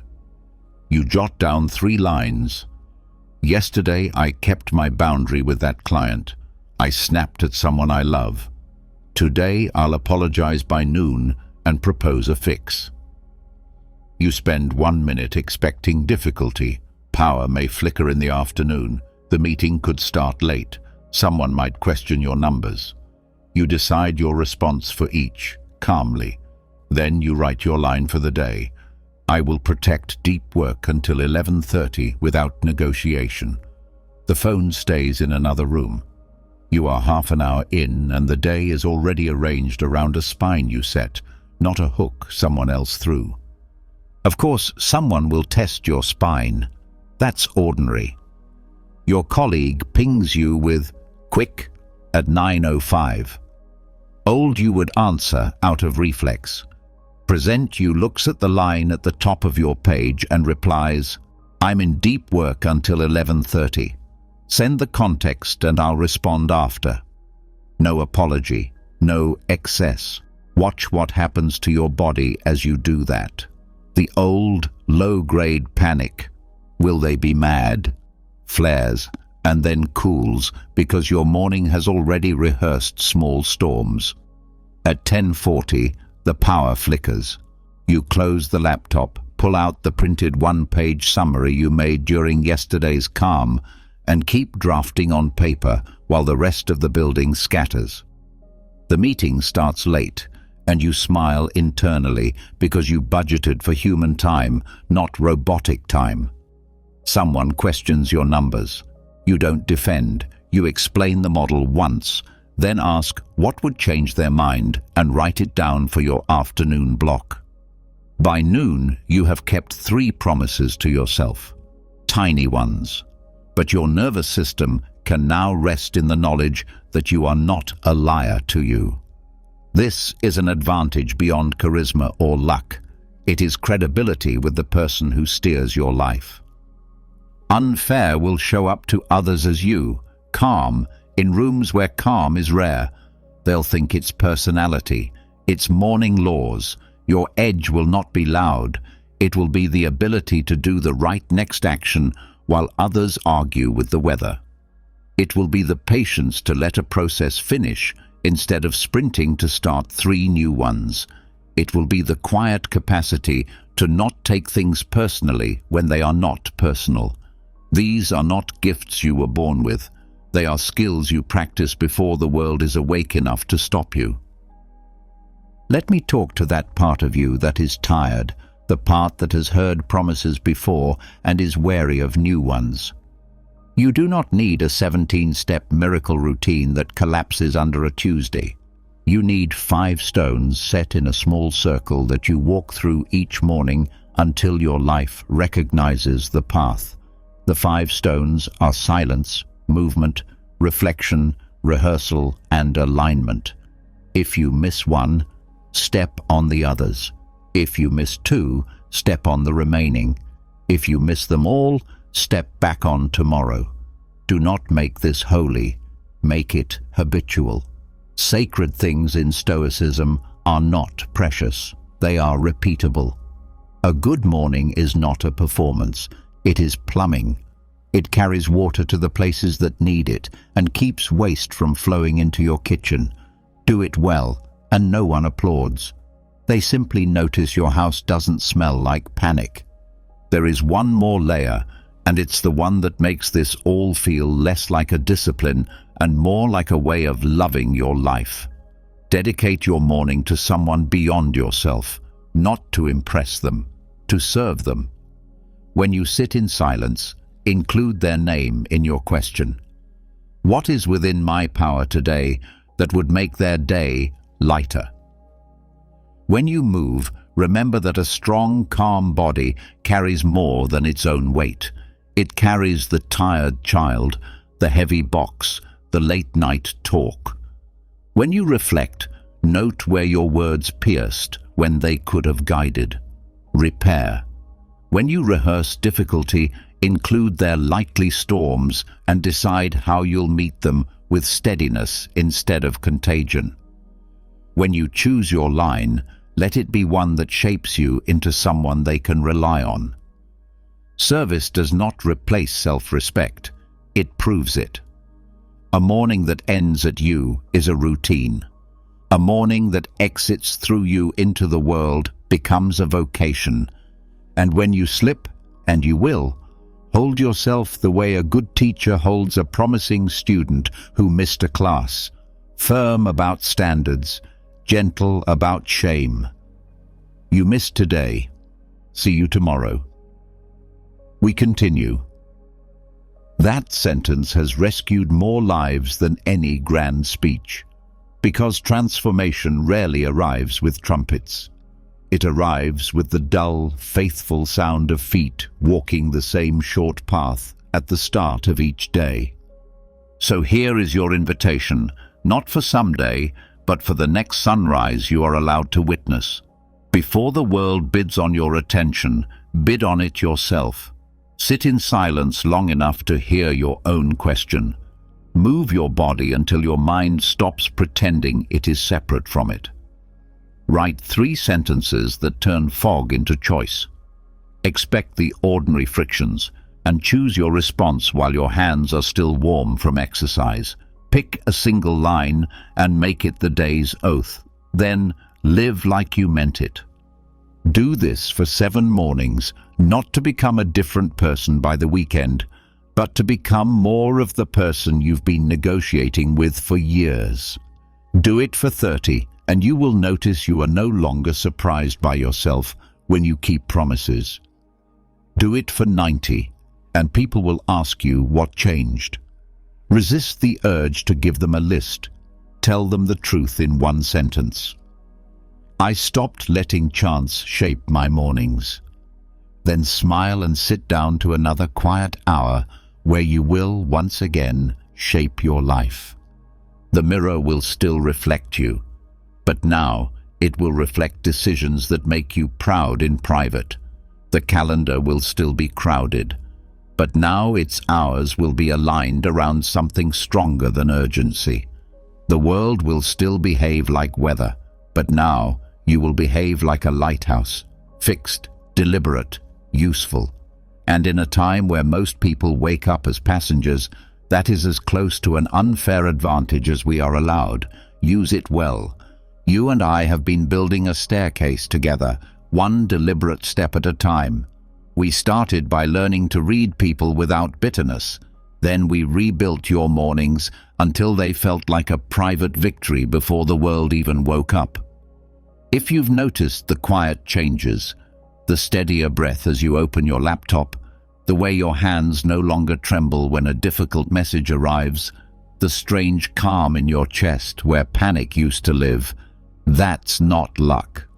That is the first confirmation that your life is beginning to trust you.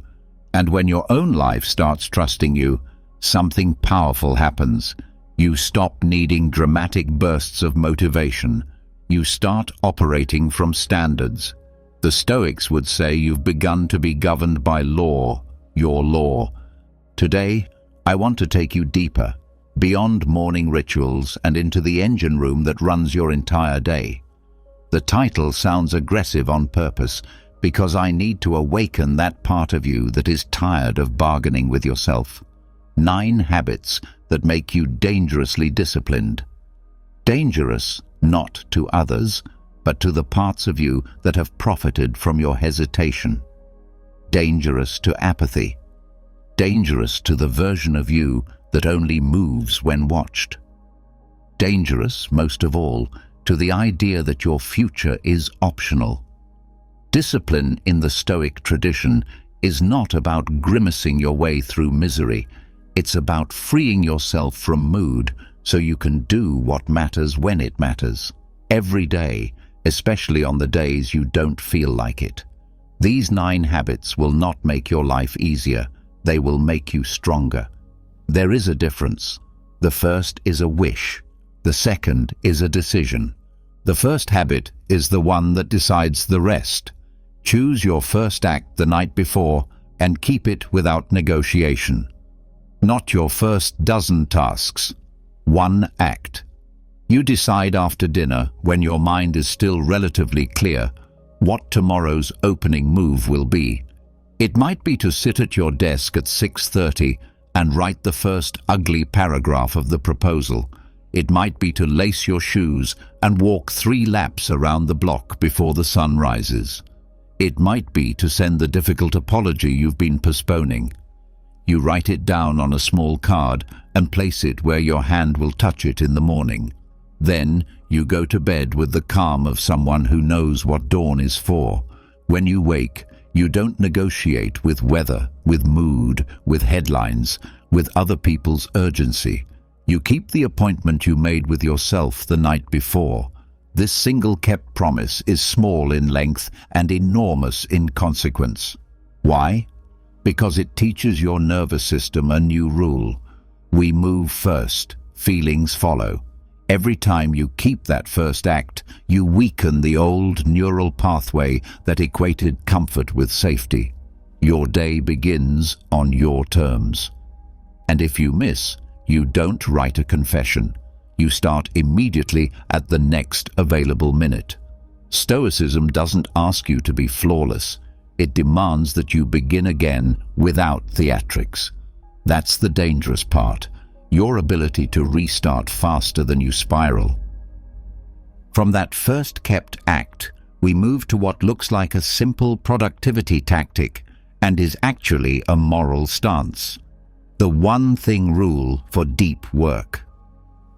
Every day has noise that looks important and work that is important. The difference is this: noise begs to be done now, work deserves to be done well. Discipline is the courage to choose the latter. You select the one task that most advances your mission and you build a small fortress around it. 90 minutes if you can, 60 if you must, 30 if you're under siege. The phone lives in another room.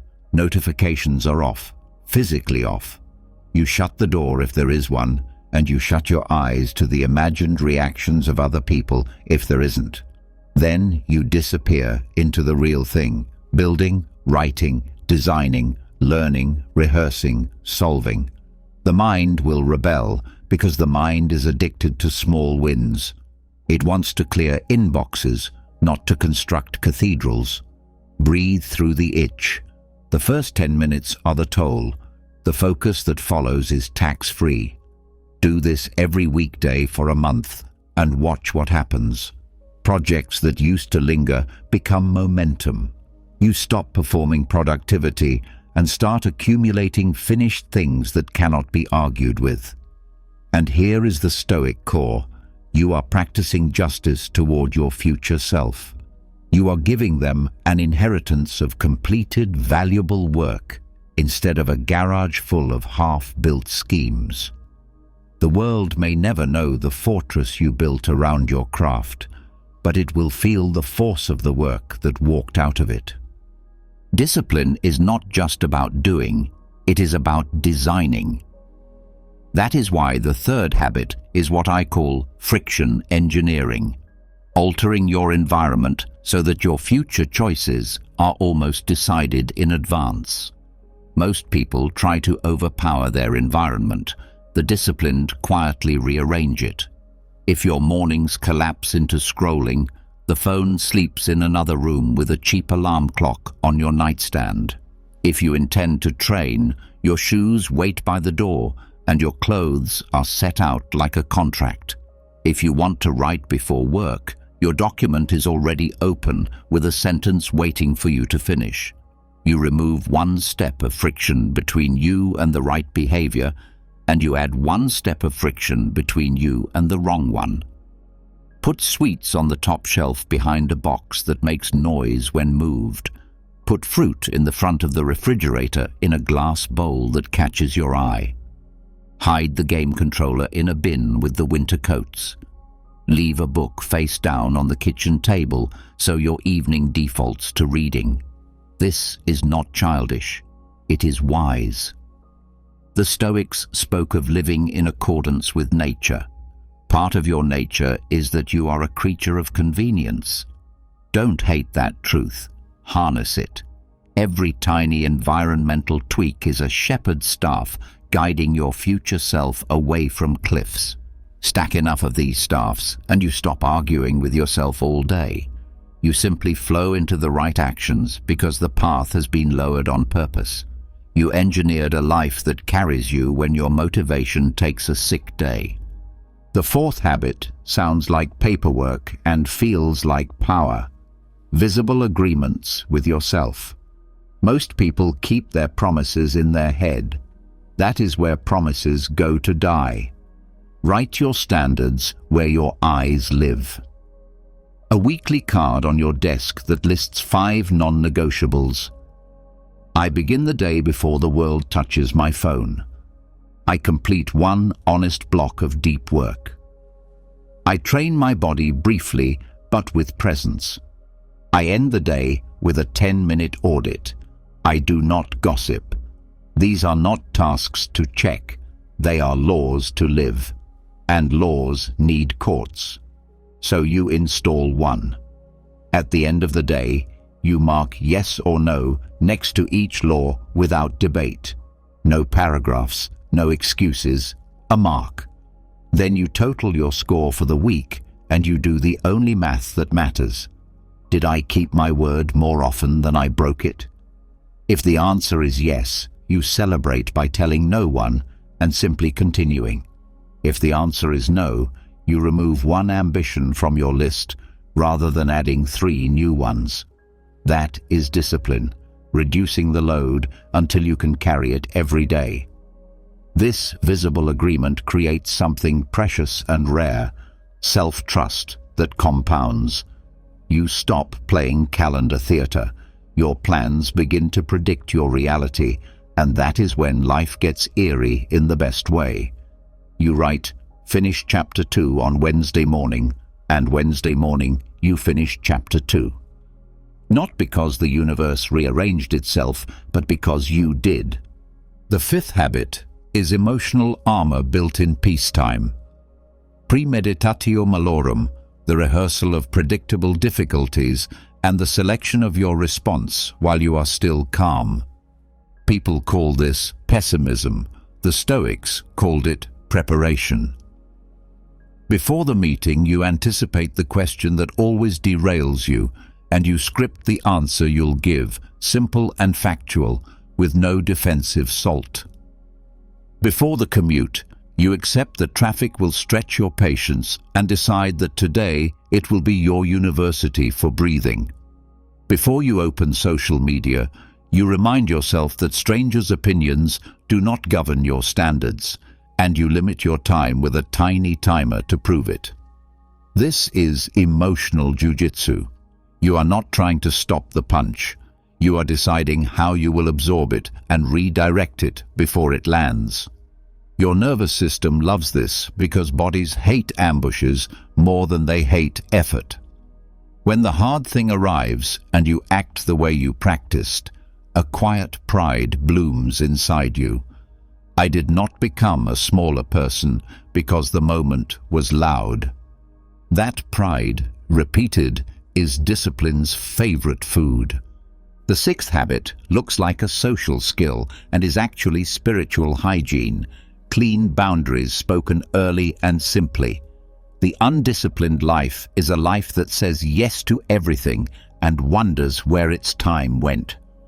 The disciplined life recognizes that every yes recruits your future. So you learn to say, I can't take that on and keep the commitments I already have. And then you shut up. You learn to answer quick with, I'm in a focused block until 11. Send context and I'll respond after. You learn to protect your creative mornings as if they were rented by someone more important than you, because they are, by your future self. You are not rude, you are clear. Rudeness is sloppy pain flung at others. Clarity is precision that protects both parties from resentment. Discipline requires that you disappoint the right people at the right time so you can keep your promises to the person who must live your life, you. And here is what will surprise you. The more consistent and calm you are about these boundaries, the more people respect you. Not all, but enough. You will lose some invitations and gain a reputation for steadiness. That trade is how serious lives get built. The 7th habit is the one almost no one glamorizes because it doesn't photograph well. Ritualized recovery. We praise the sprint and ignore the breath. But a body and mind that never downshift will eventually refuse to move. Threats to discipline rarely look like laziness. They look like exhaustion disguised as poor character.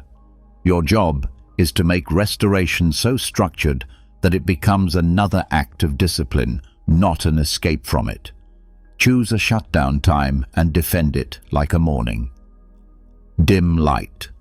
No screens for 30 to 60 minutes before sleep. A repeated sequence.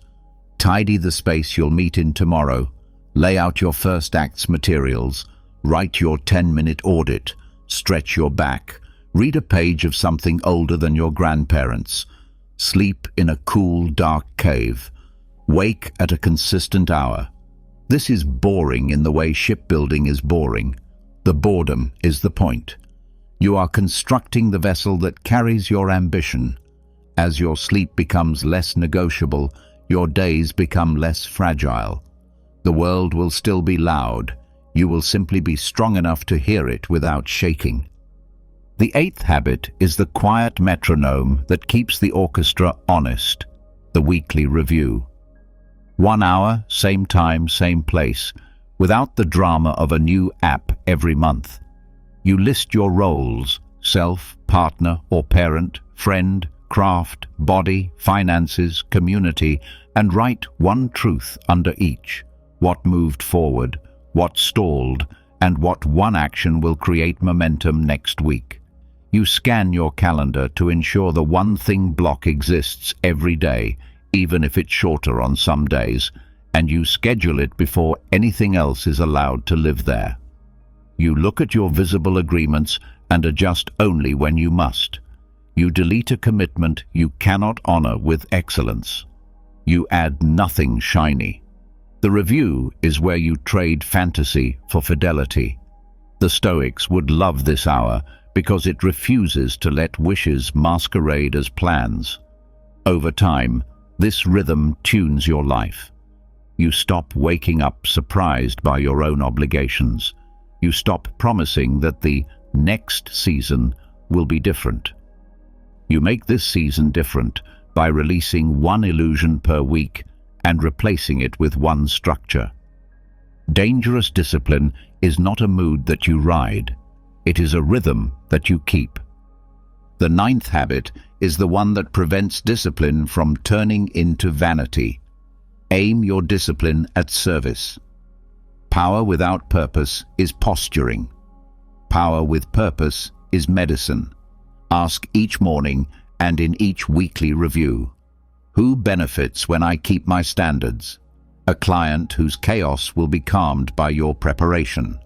A partner who will sleep better because you handled the thing when you said you would.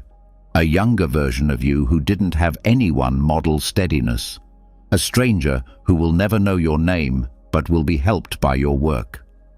When you tie your discipline to justice, the Stoic virtue that asks you to give others their due, your habits stop feeling like self-obsession and start feeling like contribution.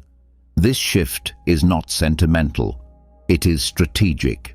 When discipline is for you alone, it collapses under fatigue. When discipline is for something larger, your spine stays straight on days when motivation hides. You are no longer trying to impress, you are trying to help. And the human spirit has always found extra strength when it knows someone else needs it. These 9 habits do not live in separate rooms. They share a kitchen. The first act chosen the night before feeds your one thing block. The one thing block is guarded by friction engineering and by boundaries that make space for real work. Visible agreements ensure you track the keeping of these laws. Premeditated difficulties inoculate your emotions so your hands can keep moving when reality tests you. Ritualized recovery rebuilds the muscles you used. The weekly review arranges the whole orchestra for the days ahead, and the orientation toward service reminds you why any of it matters. Practice them together long enough and people will mistake your life for luck. They will not see the law you wrote for yourself and the vows you kept in rooms no one applauds. That is fine. Let them keep their theories. You will keep your results. So how do you begin without being swallowed by enthusiasm and then spit out by overwhelm? You begin with a single kept law for 7 days. The first act. That's it. Pick it tonight. Lay out what you need. Put your phone where it cannot vote.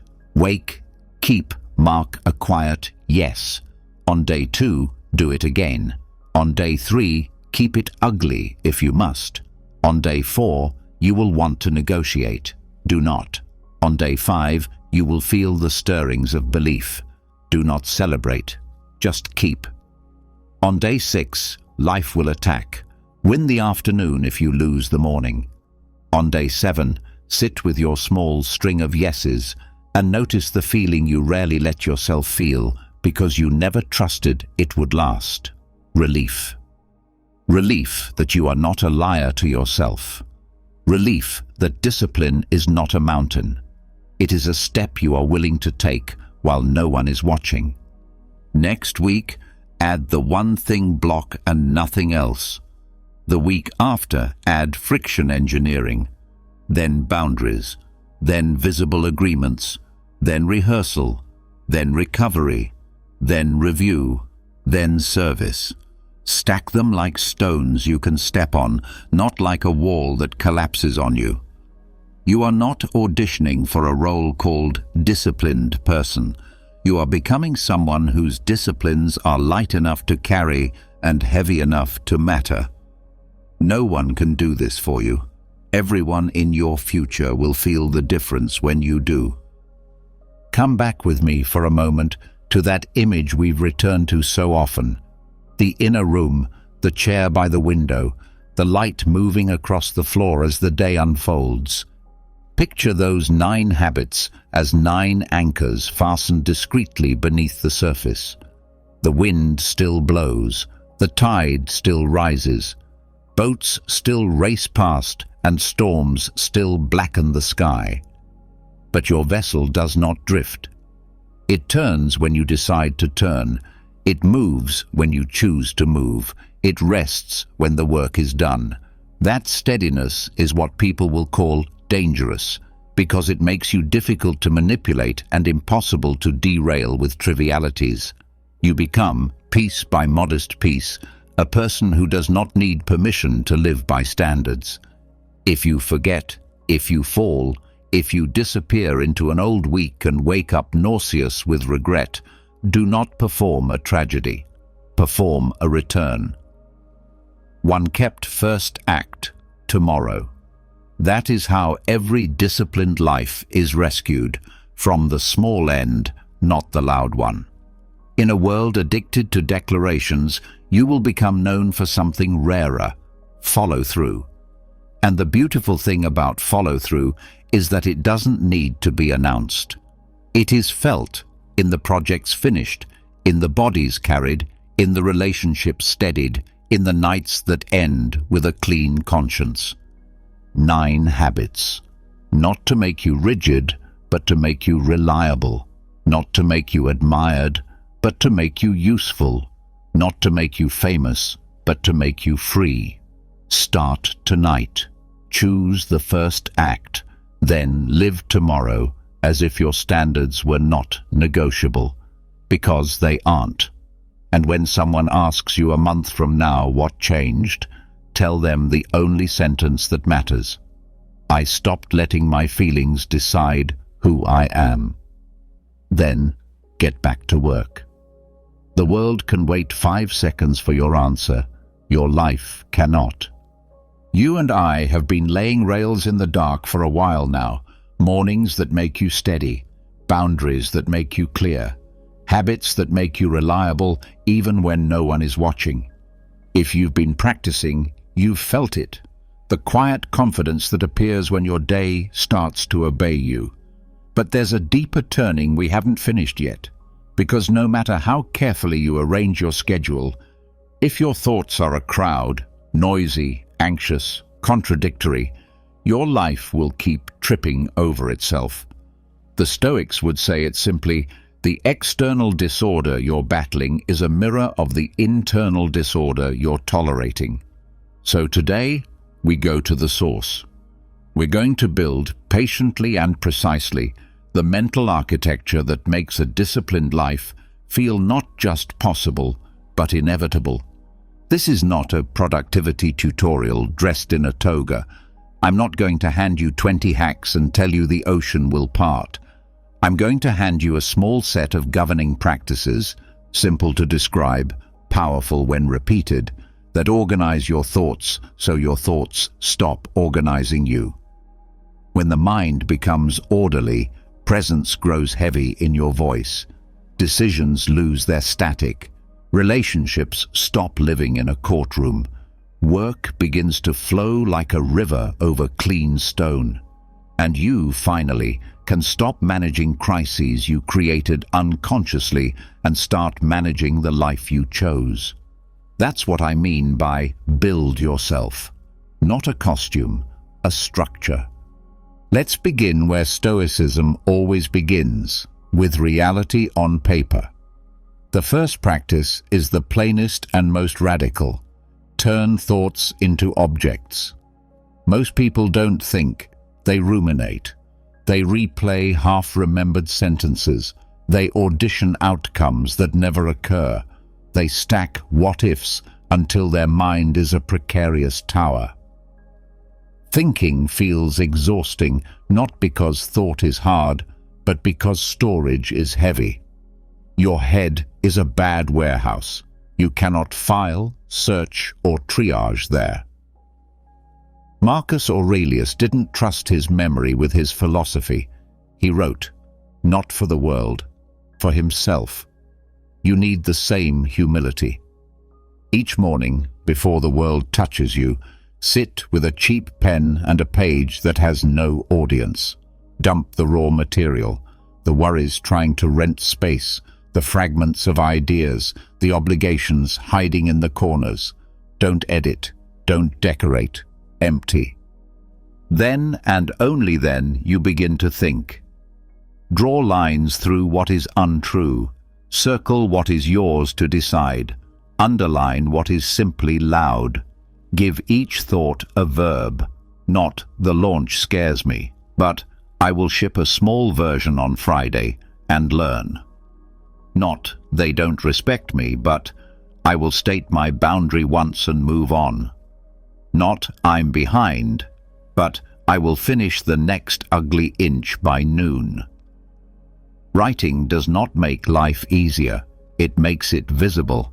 It turns fog into furniture you can move with your hands. Do this for 7 days and watch your mornings stop drowning you. Do it for 30 and watch your afternoons stop apologizing for your mornings. Do it for 90 and strangers will call you calm. They will not see the pen. That's fine. Let them think it's temperament. You will know it's a practice. Clarity loves containers. The second practice is the Stoic split. 2 rooms for every thought. The room of control and the room of not my job. Epictetus built an entire life on this doorframe.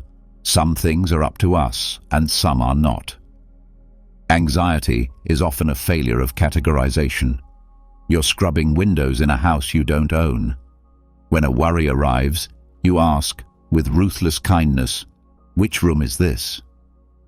If it's in the not my job room, other people's opinions, the weather, the past, you step away. Not with sarcasm, with discipline. You refuse to pay attention's rent where attention has no rights. If it lives in the control room, your choices, your standards, your effort, you act. You define the next visible motion and you do it, even if it's embarrassingly small.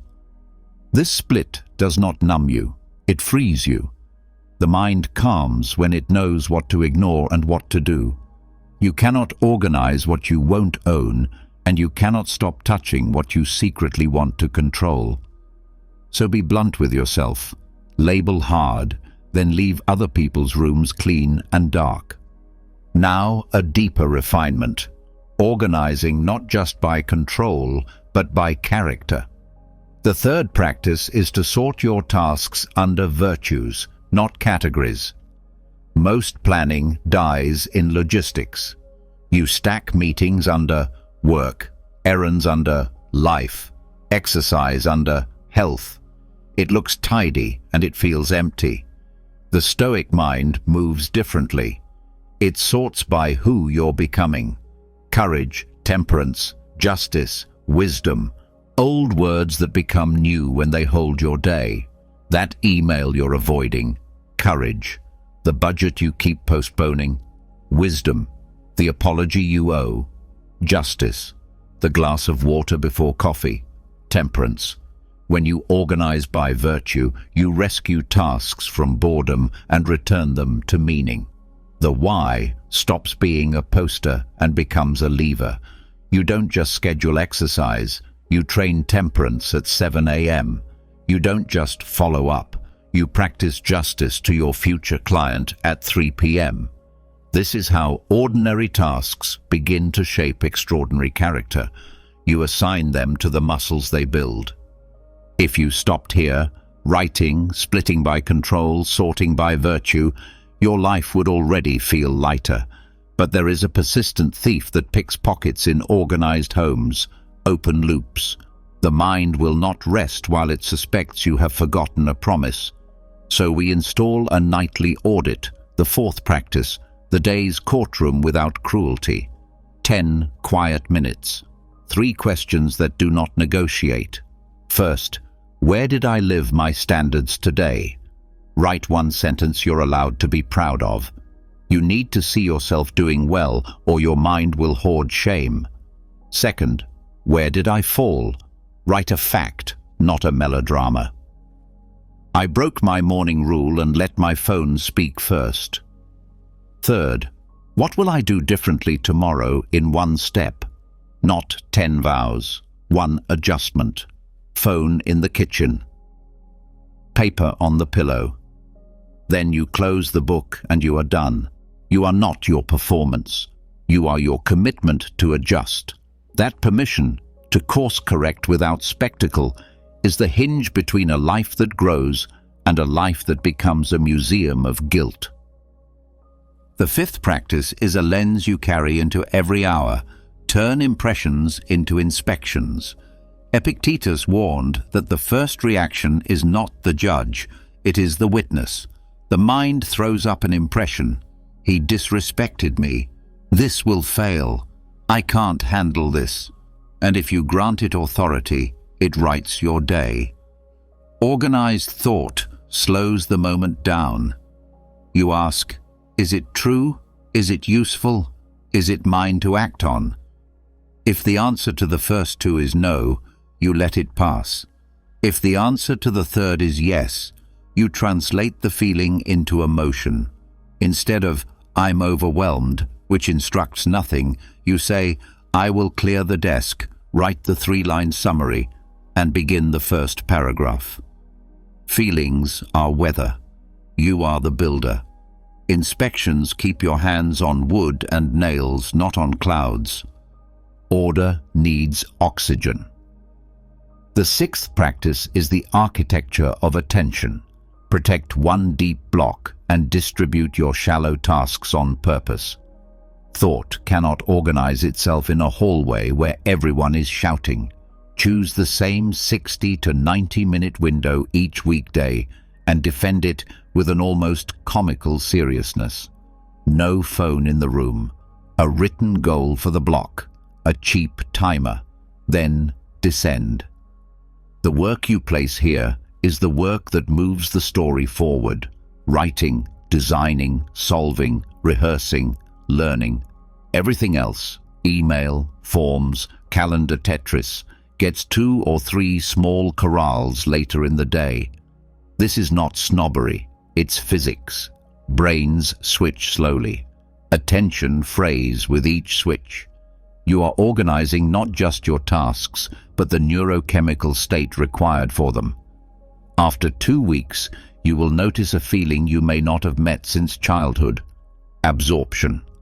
After 6, others will notice your output. They will ask for your app. Don't give them an app. Give them a sentence. I protect 1 block. But life isn't a monastery. People, alerts, crises, they will arrive. That's why the 7th practice is mental triage, a short script for interruptions that keeps your order intact. When something lands in your lap, you ask 3 fast questions. 1. Does this truly belong to me? If not, redirect without apology. 2. If it is mine, what is the smallest action that honors it now? Do that in 2 minutes or less. 3. If it requires more, where does it live on my map? Then you put it there and return to your block. The undisciplined mind treats every knock like a fire. The organized mind installs smoke detectors, exits, and a fireproof door around what matters. You are not cold, you are clear. The eighth practice is what keeps you human in the middle of this machinery. Clean language with yourself. Disorganized thoughts breed disorganized words, and disorganized words breed disorganized lives. Pay attention to absolutes. Always, never, ruined, impossible. These words turn molehills into mountains in a single breath. Replace them with specifics. Not, I never follow through, but I broke my 7 a.m. promise today.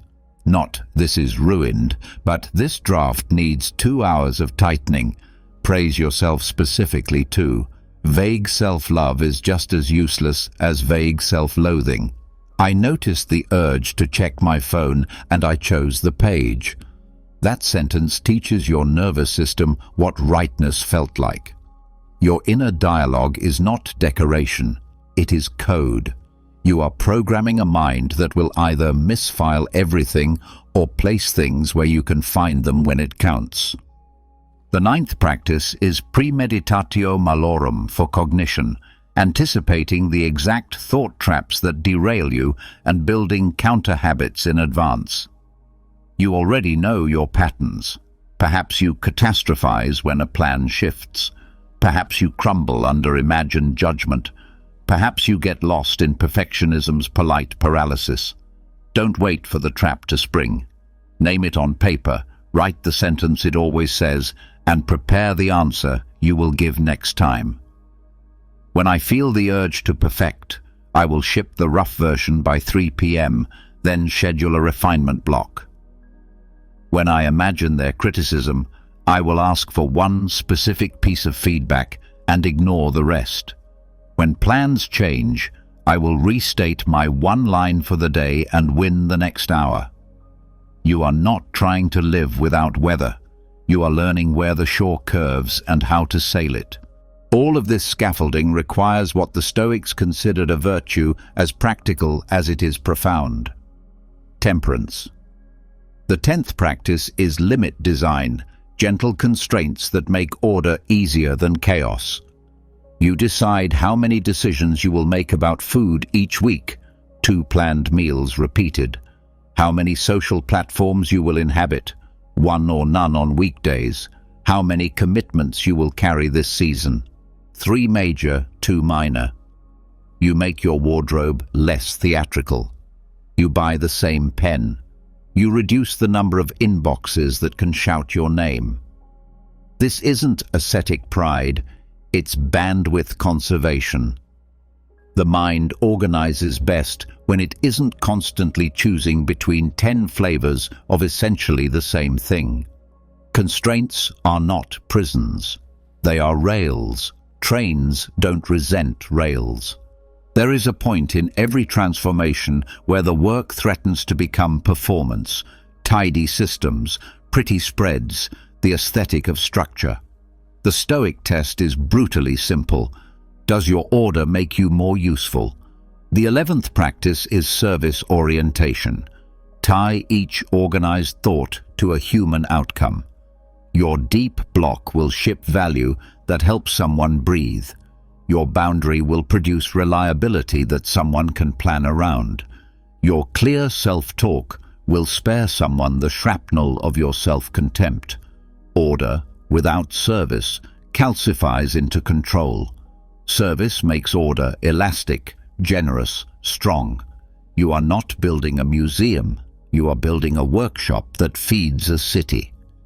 Now, how do we weave this into a day that feels like a life, not a list? You wake without borrowing noise.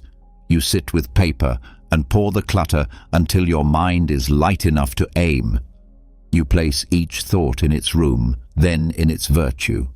You state one governing line for the day, patient, courageous, honest, steady, and you put it where your eyes will trip over it. You enter your deep block and move the story. You triage interruptions with a short script and a soft jaw. You speak to yourself with the accuracy you demand from others. You anticipate the traps and step aside when they arrive. You descend into the necessary shallow tasks on schedule, not by habit. You shut down with the audit that closes the loops. Then you sleep in a room that reminds your nervous system what darkness and quiet used to feel like. This is not rigidity, it is choreography. The dancer still breathes. Let's walk this through one honest day so you can feel the texture of it. The alarm lands, and so does the old reflex. Reach for the phone. Your hand pauses because last night your future self placed the phone in the kitchen and a notebook on the pillow. 3 minutes of writing, and you can already see 2 lies you would have believed all day. That you have no time and that everything is on fire. The lies don't survive ink. You draw the line between yours and not yours, someone else's delay in one room, your first paragraph in the other. Your line for the day reads, steady and clear. The deep block arrives. You close the door, you breathe twice longer than your impatience, and you push words through the ugly part until they begin to stick to each other. A ping vibrates somewhere you can't hear. Your body flinches and then relaxes because it remembers this room has laws. Later, a calendar shuffle tries to steal the afternoon. You triage, you move, you don't bleed. Evening comes, and you want to collapse into the soft addiction. You audit instead. You tell the truth once, adjust once, and give yourself back to the person who needs you tomorrow. You. But what about the days that knock everything over? They ask. The Stoic answer is not comforting, and it is the only one that works. Pivot inside your principles, not outside them.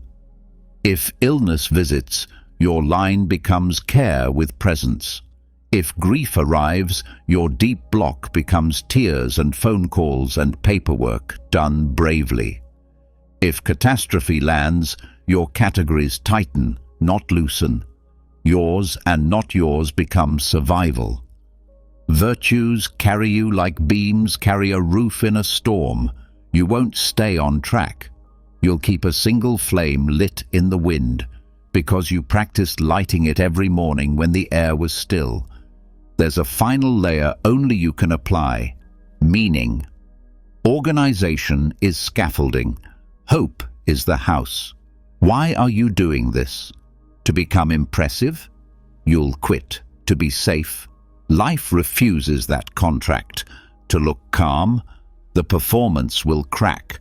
Choose a reason large enough to be worth your order, to be someone your younger self could lean on, to shoulder a craft that outlives you, to make a home where anxiety doesn't set the tone, to be a quiet force in rooms that shake. Write the reason on the inside cover of your notebook. Look at it when you forget. You will forget. That's human. The notebook is there to help you remember on schedule. If this all sounds simple, good. It must be. Complexity is how we hide from ourselves with style. You don't need a new app. You need a handful of laws you keep even when your feelings ask for a mistrial. You don't need new stationery. You need sentences you trust. You don't need a new life. You need a mind you can live inside without begging it to be quiet. Let's end where we started, with the mirror. Tomorrow morning, it will reflect more than a face. It will show a builder who keeps small promises that become large structures. It will show someone who knows where their responsibility ends and begins. It will show a person who can hold a thought without being held by it, who can let go without surrendering, who can begin again without a drum roll. That reflection is not an accident. It is the result of a mind you organized on purpose until your days began to follow its lines. If you do nothing else, do this for 1 week. Write what's in your head before anyone rents it. Choose one virtue to practice on purpose and end the day by closing the loops with one adjustment for tomorrow. 7 days, no speeches, just quiet law. Then notice how the air in your life changes. Lighter in the morning, cleaner at noon, breathable at night. Repeat it for a month and people will tell you that you seem different. They'll say you're lucky, or in a season, or have great willpower. Smile. Let them keep their theories. You will know the secret is older and humbler. You organized your thoughts and your life upgraded as a consequence. This is what it means to build yourself, not with noise, with order, not with force, with form, not with a costume, with a constitution. When the storm comes, and it will, you won't ask for calm seas. You will stand on the deck of a ship you built plank by plank in the quiet, and you will steer. That is Stoicism, practical, human, grounded. And that is your invitation. Begin tonight. Put a blank page where your head will land. In the morning, fill it. Draw the lines. Choose the virtue. Keep the block. Close the loops. Then live the day as if your inner order were the most valuable thing you own, because it is. You and I have been walking a narrow road together for a while. Through mornings you now govern, habits you now respect, thoughts you've begun to organize like a careful craftsman arranging tools on a bench. If you've practiced even a fraction of what we built, you've felt it. The quiet shift from being dragged by the day to directing it. Your breath sits lower in your body. Your words arrive cleaner. You no longer apologize for existing. But something else happens when you gain this inner order. You start to notice what fractures your presence out there in the world. Behaviors that drain the respect you've earned. Gestures so common we mistake them for personality. The Stoics wouldn't flatter you here. They would point with a steady finger and name the habits that make you look weak, not to humiliate you, but to free you. Because once you see them, you can refuse them. And once you refuse them, your strength stops leaking through cracks of habit you never meant to carve. So let's do what we always do. Speak plainly, act precisely, and leave the room cleaner than we found it. 6 behaviors, subtle, ordinary, socially acceptable, that quietly erode your credibility and make you look weaker than you are. We will not attack them with noise. We will replace them with a higher standard, the way a mason replaces crumbling brick with stone that can carry weight. This isn't about pretending to be invincible. It's about living so aligned that even your quiet moments carry the intention of someone who cannot be cheaply moved. The first behavior that makes you look weak is the reflex to explain yourself to anyone who looks at you sternly. Explanation has a clean, noble side. It clarifies, teaches, aligns. But there's another version, the anxious torrent you release the moment you sense disagreement. You say yes and immediately narrate your yes as if it needed an escort. You say no and douse it with a speech, as if a boundary must audition for permission. You make a decision and then rehearse to the world how hard that decision was, how much you weighed it, how afraid you were. The room hears the tremble underneath. You are asking them to adopt your choice so you can avoid the solitude of standing by it. The Stoics would call this a misuse of words. Words are tools. You are using them as a bandage for insecurity. Real strength isn't the absence of doubt. It's the refusal to pour your doubt onto everyone else. Practice the discipline of the sufficient sentence. When you decide, state the decision in clean language and let the air carry it. I can't take that on and keep my other commitments. Full stop. We're moving forward with this plan. Full stop. No, thank you. Full stop. You owe courtesy. You do not owe theater. The first time you do this, your stomach will audition for a gymnastics team. That's good. You are retraining a nervous system that believes survival depends on convincing everyone to approve. It doesn't. You will notice two immediate changes when you stop over-explaining. Your own mind quiets because you're no longer drafting press releases for choices you already made. And the people around you rise to meet your clarity. Those who respect you will adjust. Those who depended on your gush to push you around will find another fountain to drink from. That's not cruelty, that's hygiene. If an explanation is truly useful when it educates, calibrates, or repairs, you'll know because it will be short, specific, and offered once. Anything beyond that is a loan from your dignity to someone else's comfort you don't need to grant. The second behavior that makes you look weak is the habit of broadcasting fragility, performing how overwhelmed you are, how busy, how exhausted, how persecuted by the ordinary demands of an adult life. Everyone gets tired. Everyone gets busy. What people are quietly measuring is not your load, but your language about it. When you narrate strain as if it were unique to you, you ask for special handling. You begin to outsource the responsibility for your standards to the mercy of other people's sympathy. The Stoic lens is sharp here. Your circumstances are not your identity. You don't have to lie or pretend you're made of marble. You simply learn to tell the truth without recruiting pity. Say less about the weight and more about the plan. It's a heavy week. I've rearranged my mornings to protect deep work. We're in a hard season. I'm making sleep and walks non-negotiable. Notice the difference.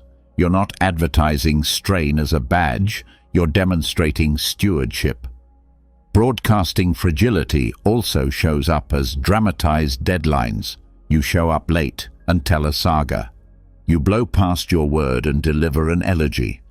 The story is elaborate because it's doing a job. It tries to make your failure feel inevitable. You don't need that job. Try this instead. I missed. Here's the fix and the safeguard. 10 words, not 50.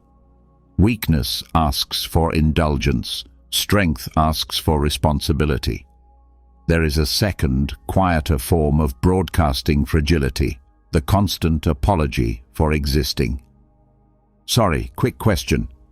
Sorry, is now a bad time? Sorry, just wanted to follow up.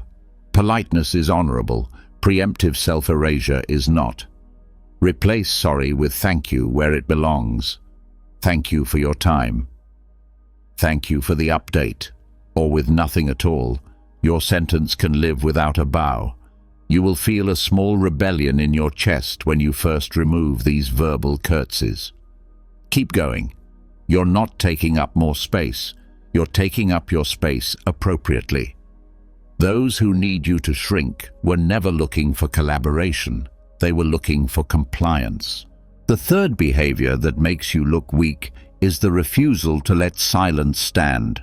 You rush to fill every pause with babble, with jokes that undercut your own point, with extra proof no one asked for, with nervous laughter stapled to the ends of your sentences like a sorry note. Silence exposes you to your own heartbeat. It also exposes other people to the weight of your words. The undisciplined fear that exposure and grab for any sound to cover it. The disciplined train for it. You learn the sentence that ends where it should end. You deliver it in full and then allow 3 beats of quiet to do what clothing never can. Let your presence breathe.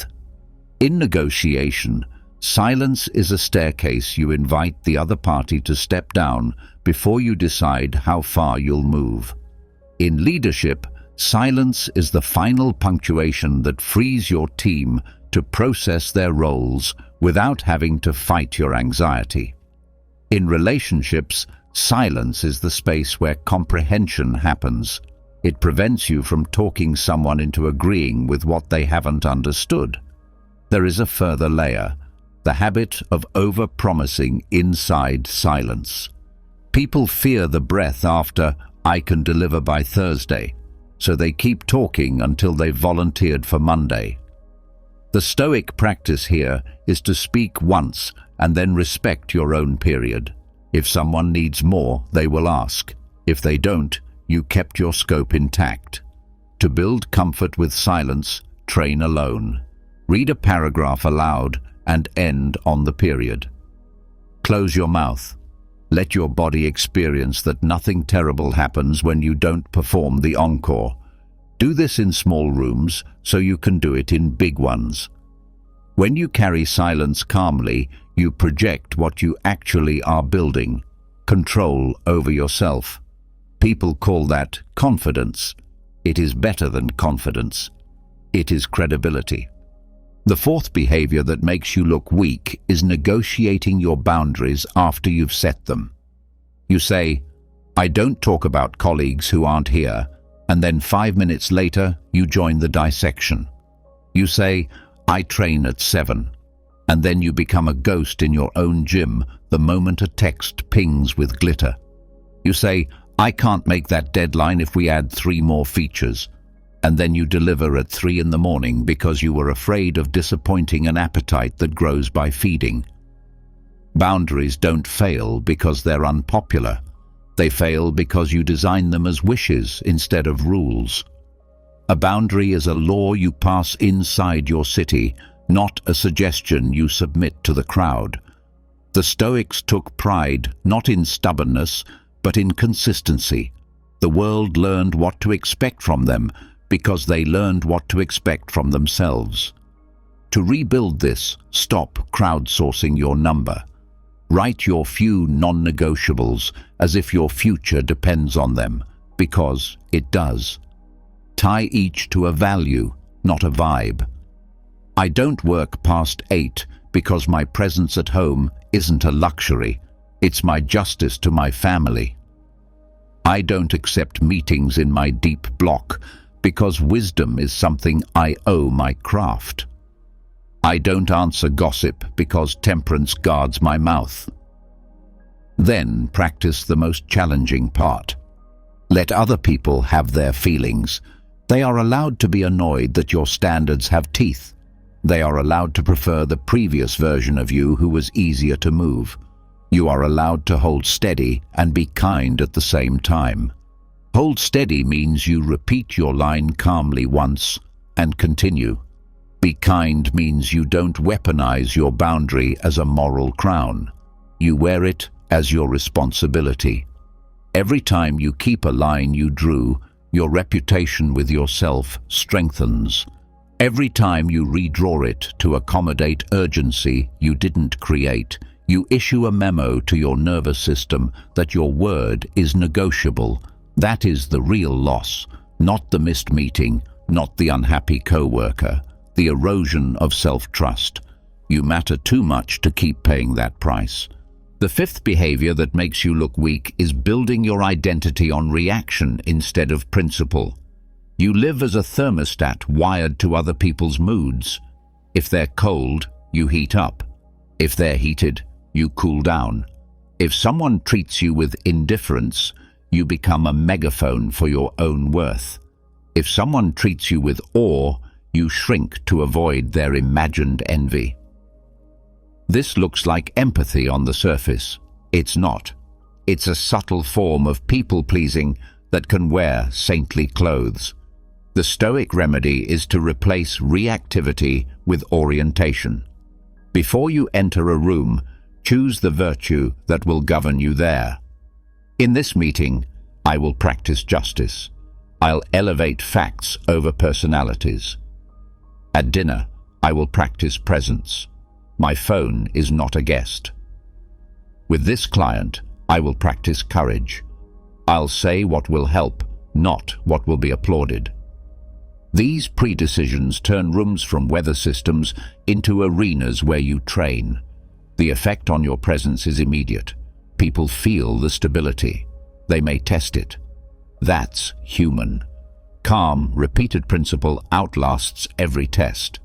Reactivity also shows up as the compulsion to answer every challenge, correct every slight, enter every arena. It's the energy of someone who can't stand a single pebble of misunderstanding to remain unflipped. The cost is enormous.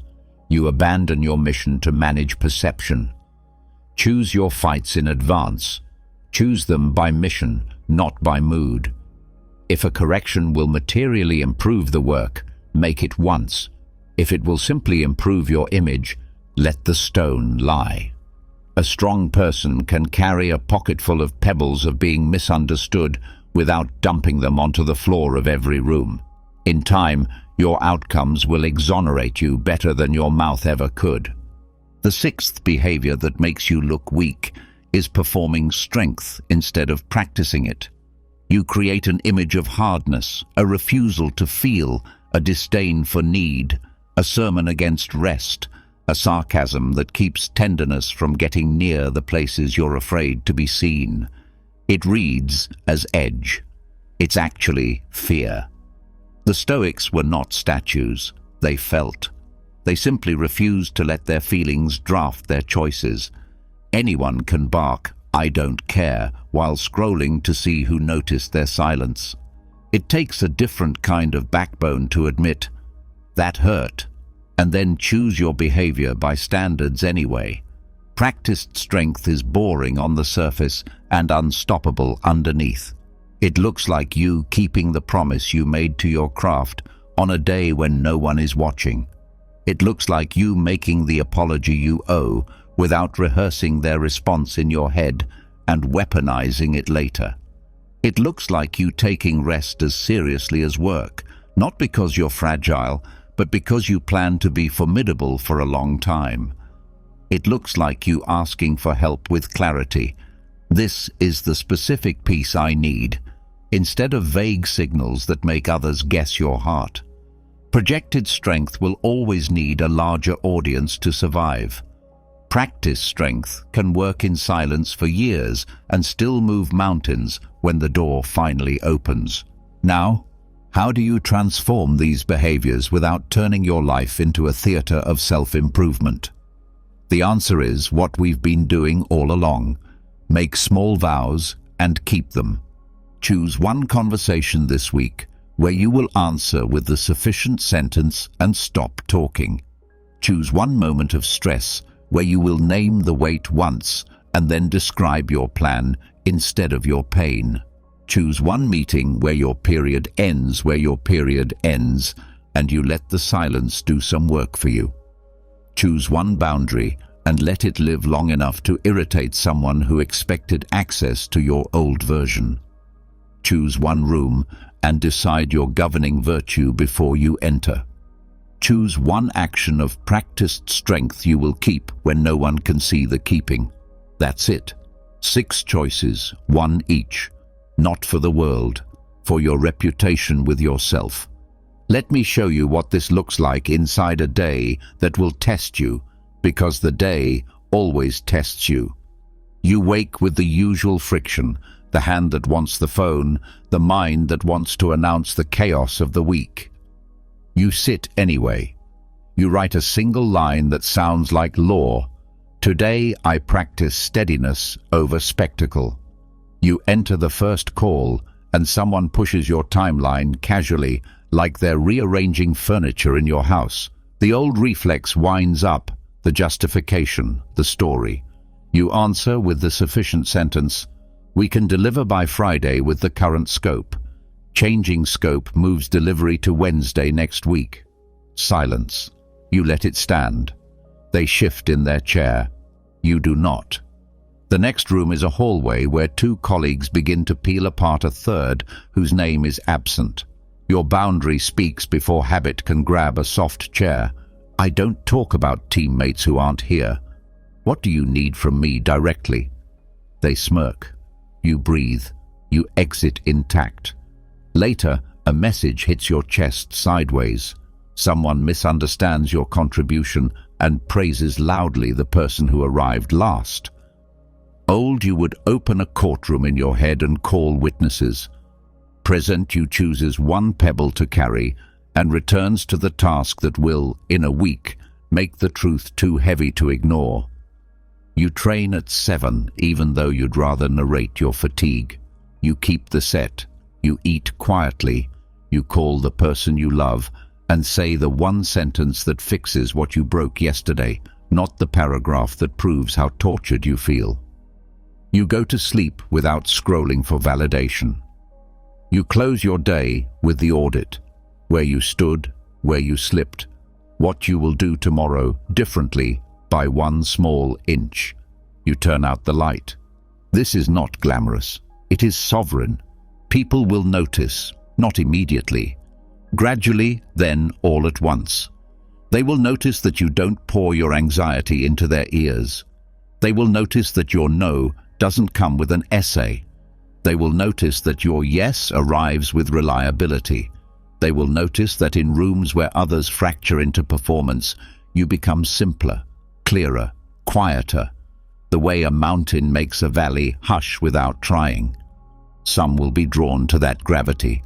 Some will resent it, because your steadiness rejects their favorite games. Both responses are information. Neither is your assignment. Your assignment is to become so aligned that even when life shakes the table, the cup of your standards barely trembles. And if you fail, and you will, do not build a museum around the moment. Do not write a monologue about how hard it is to change. Do not beg the world to co-sign your regret. Do the next right thing with the same calm you would have used if you never tripped. I over-explained. Next call, I'll use the sufficient sentence. I dramatized my load. This afternoon, I'll share the plan, I broke my boundary. I'll reset it once and hold I chased a pebble. I'm going back to the boulder that builds I performed hardness. I'll practice strength. You do not need a rebrand. You need a return. 6 behaviors removed like splinters from a palm. 6 replacements installed like beams in a house that plans to stand. Stop over-explaining. Practice the sufficient sentence. Stop broadcasting fragility. Steward your state. Stop fearing silence.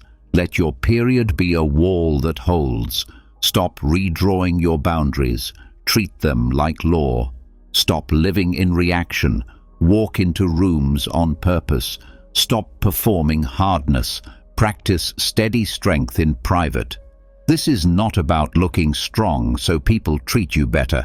It's about being strong so you can treat your own life better and the lives entrusted to you. The irony is that when you live like this, you will look strong, not glamorous, not intimidating. Strong in the way a good bridge is strong. It carries weight without announcing every car that crosses. We'll end where we always end, with the mirror, the honest witness. Tomorrow morning, when it reflects you, it won't only show a face. It will show a promise that you will speak like a person who means what they say, that you will hold your life with the gravity of someone who knows their hours are not cheap, that you will move through rooms without selling your integrity for 5 seconds of approval. If you keep that promise for a handful of days, you will feel a lightness in your chest that doesn't depend on applause. That lightness is not emptiness. It is the weight you set down when you stopped carrying habits that made you look smaller than you are. So take a breath. Choose one behavior to retire today and one strength to practice in its place. Speak the sentence without the speech. Hold the boundary without the bruise. Win the silence without grabbing a joke to hide behind.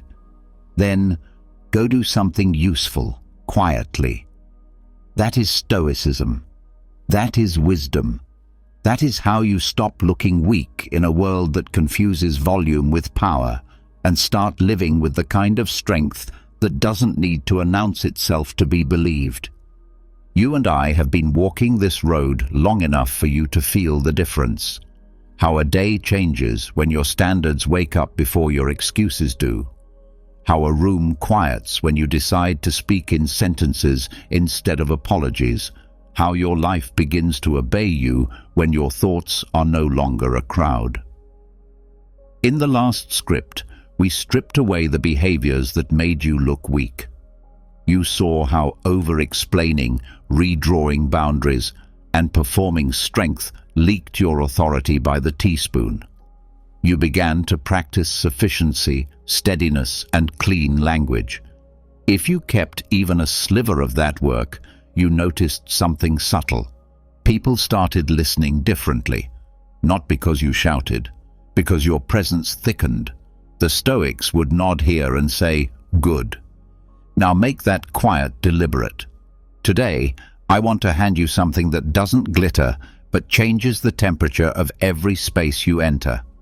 10 silent moves that command instant authority. Not the brittle kind that needs title, volume, or validation to stand.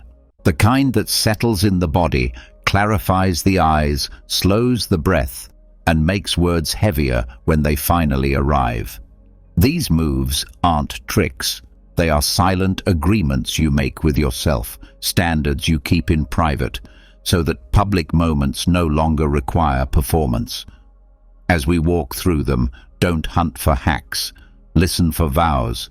Pick one, live it for a week, then stack another. Authority is not bestowed, it is compounded. The quiet starts where it always starts, with how you choose to inhabit your body.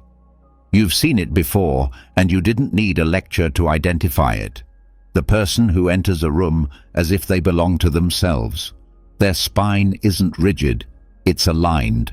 Their shoulders aren't puffed, they're open. Their chin doesn't tilt up in false superiority. It rests level with the horizon. This is not choreography. It's correspondence. The body corresponding to a mind that has decided to be here. The Stoics treated posture as more than etiquette. It was a reminder. When Marcus Aurelius sat to write, the act itself straightened him. He was an emperor, yes, but he wrote as a student. Feet planted, breath steady, attention undivided. Your posture is a letter you send to your nervous system. If you slouch into your life, your mind will oblige and fold around distraction. If you stand in alignment, your thoughts begin to stack instead of scatter. Practice this without an audience. At your desk, place both feet flat. Lengthen your spine from tailbone to crown. Let your ribs soften to release unnecessary war. In conversation, keep your shoulders relaxed but engaged, as if your shoulder blades were sliding into the back pockets of your coat. Don't freeze, be available. Let your hands rest where they aren't apologizing, on the table, by your sides, loosely joined. This isn't about looking imposing, it's about being organized.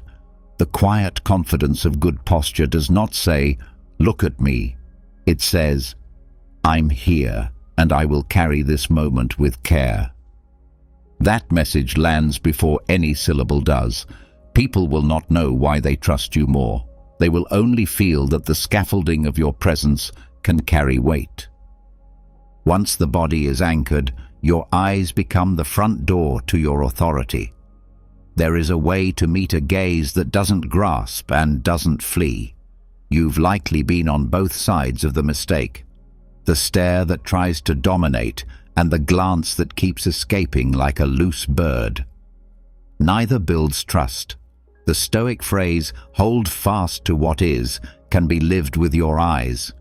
When someone speaks to you, actually look at them. Soft, steady, unhurried. You are not searching their face for evidence to confirm your suspicion or for the next chance to interrupt. You are giving their words a landing place. This is not a contest. It's an invitation. A practical exercise. Imagine your gaze as a calm hand resting on the conversation itself. When they talk, you listen until the meaning, not just the sounds, arrives. When you talk, You place your words as if you were setting a glass of water where both of you can reach it. If you feel your eyes dart, notice where they go. To the door, escape. To the phone, boredom. To the floor, self-doubt. Bring them back without drama, quietly. The effect is profound. People feel seen, and feeling seen is the first rung on the ladder of trust. If you must disagree, keep the same gaze. Authority doesn't squint to harden itself. It stays open while it speaks a firm truth. The body hears the message you deliver through your eyes. I don't need to win. I need to be honest. That honesty, multiplied, becomes reputation. And reputation becomes authority you don't have to announce. Words next. Not more of them. Less. The most underused instrument of authority is the pause. Weakness panics in the gap between sentences and stuffs it with fillers. Like, a laugh that undercuts the point. A cascade of justifications that sounds like a hostage letter from your decision to your fear.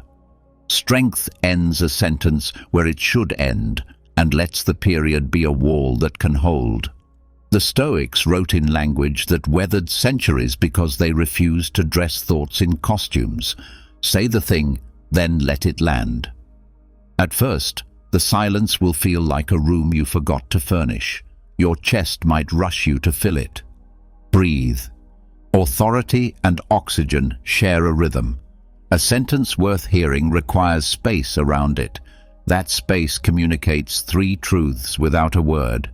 You're not pleading, you're not afraid of your own idea, and you're giving others the dignity to think before they must respond. In negotiation, a pause invites the other party to reveal their real position. In leadership, a pause announces that the instruction is complete. The next move belongs to the listener. In love, a pause prevents the violence of speaking over a feeling you just asked someone to share. Practice at home. Read a page out loud and place your tongue on the roof of your mouth for 1 beat after each period. Feel the discomfort. Grow larger than it. When silence belongs to you, rooms do too. But stillness isn't only for your mouth. It's for your moods. There's a false doctrine circulating that equates volatility with authenticity. If you're not leaking, you're lying. The Stoics disagreed. They never asked you to amputate feeling. They asked you to govern it. Emotional restraint is not suppression. It's stewardship. Anger arrives. You feel it fully. In the heat of your neck, the quickness in your breath, the electricity in your hands. And then you choose your reply by your values, not by your spike. Panic visits. You feel its mouth at your ribs, and then you lengthen your exhale and return to the one controllable square foot in this universe, the space inside your skin. Joy arrives, and you let it bloom without promising the room you'll supply endless fireworks. Authority's relationship with emotion is like a skilled rider with a powerful horse. Respect, attention, guidance. When the room tilts toward drama and you remain steady, the contrast commands attention. The team will begin to orient by your breath, not because you're aloof, because you're reliable. Epictetus warned that whoever angers you becomes your master. Emotional restraint quietly announces that no one owns you but you. It doesn't make you less human. It makes you trustworthy. All of this would be theater without the next move. Consistency. If people don't know which version of you is coming through the door, your posture, gaze, and calm are props, not pillars. Authority is built with the boring mortar of kept promises. I'll send it by Thursday means it arrives Wednesday night or Thursday morning without a saga attached. I don't gossip means you withdraw your tongue even when gossip would make the meeting warmer. I train at 7 means you don't let the bedtime story of tomorrow tuck you into a relapse. Marcus Aurelius didn't write, "Argue about virtue." He wrote, "Be one." Consistency isn't glamorous, but it's magnetic. It tells the world that your words are expensive and your actions are not up for auction. You want a practical pathway? Create 3 visible agreements with yourself for this season. 1 for your craft, 1 for your body, 1 for your character. Write them. End the day with a yes, no on each. No essays. Keep more yeses than nos for 4 weeks and watch how people begin to treat your commitments like architecture rather than decorations. Listening is the next move, and I mean listening like a craft, not a pause between monologues. Most people don't listen, they reload. You will not. You will set down your weapon and receive the other person's meaning until you could argue their case clearly, even if you still disagree. This is not submission. This is sovereignty. The undisciplined mind fears that listening grants the other power. The disciplined mind knows it grants you data. When you repeat back what you heard, so your concern is A because of B, and you won't move until C is answered, you do 3 things at once. You lower the temperature of the room. You show respect without surrender. And you buy yourself the right to speak next with gravity. People stop bracing. They stop performing. They give you the truth because you have proven you can hold it. The Stoics prized truth like water. They did not care who carried the bucket as long as it arrived clean. If you want instant authority, make it safe for reality to enter the conversation. Constructive decisions follow. Economy of words belongs here, not as minimalism for its own sake, but as a sign of disciplined thinking. You'll feel the temptation to wrap ideas in lace so no one can be offended by their edges. Don't. Say less, say clearer, say once. It will scare the part of you that learned to survive by decorating your requests so they looked like favors. Good. Let that part be scared. You aren't being cruel, you're being concise. Authority respects other people's time enough to edit its sentences. It respects its own legitimacy enough not to drown its message in disclaimers. Try this today. Remove the paragraph in your email that exists to pre-apologize and start with the point. You can be warm and direct at the same time. You can be kind and exact at once. The more your words become clean tools instead of emotional camouflage, the more your presence becomes associated with progress. People will ask you fewer questions not because they fear you, but because you made the next step obvious. Preparation is the quiet engine behind all of this. Nothing radiates authority like the absence of scramble. Most rooms are symphonies of improvisation that confuse frenzy with brilliance. Be the person who arrives having thought, not just about your part, about theirs. You will anticipate the 3 concerns that could derail the plan and carry solutions that leave everyone's dignity intact. You will know the numbers not as ammunition, but as navigation. You will have run the rehearsal out loud, so your tongue has already made the journey once before. This doesn't make you stiff. It makes you spacious. Preparation buys you presence. Presence lets you adjust without panic. That is authority. People can feel when you've lifted the weight before you walked in. They relax into your leadership because you did the invisible labor in private. The Stoics would call this love of fate expressed as readiness, not trying to force the world to cooperate, but training yourself to meet it with calm competence when it doesn't. Your relationship with time amplifies or erodes everything else. Authority is not the rush of someone who overscheduled their dignity. Authority moves at a pace that tells the room, "We have what we need to do the next right thing."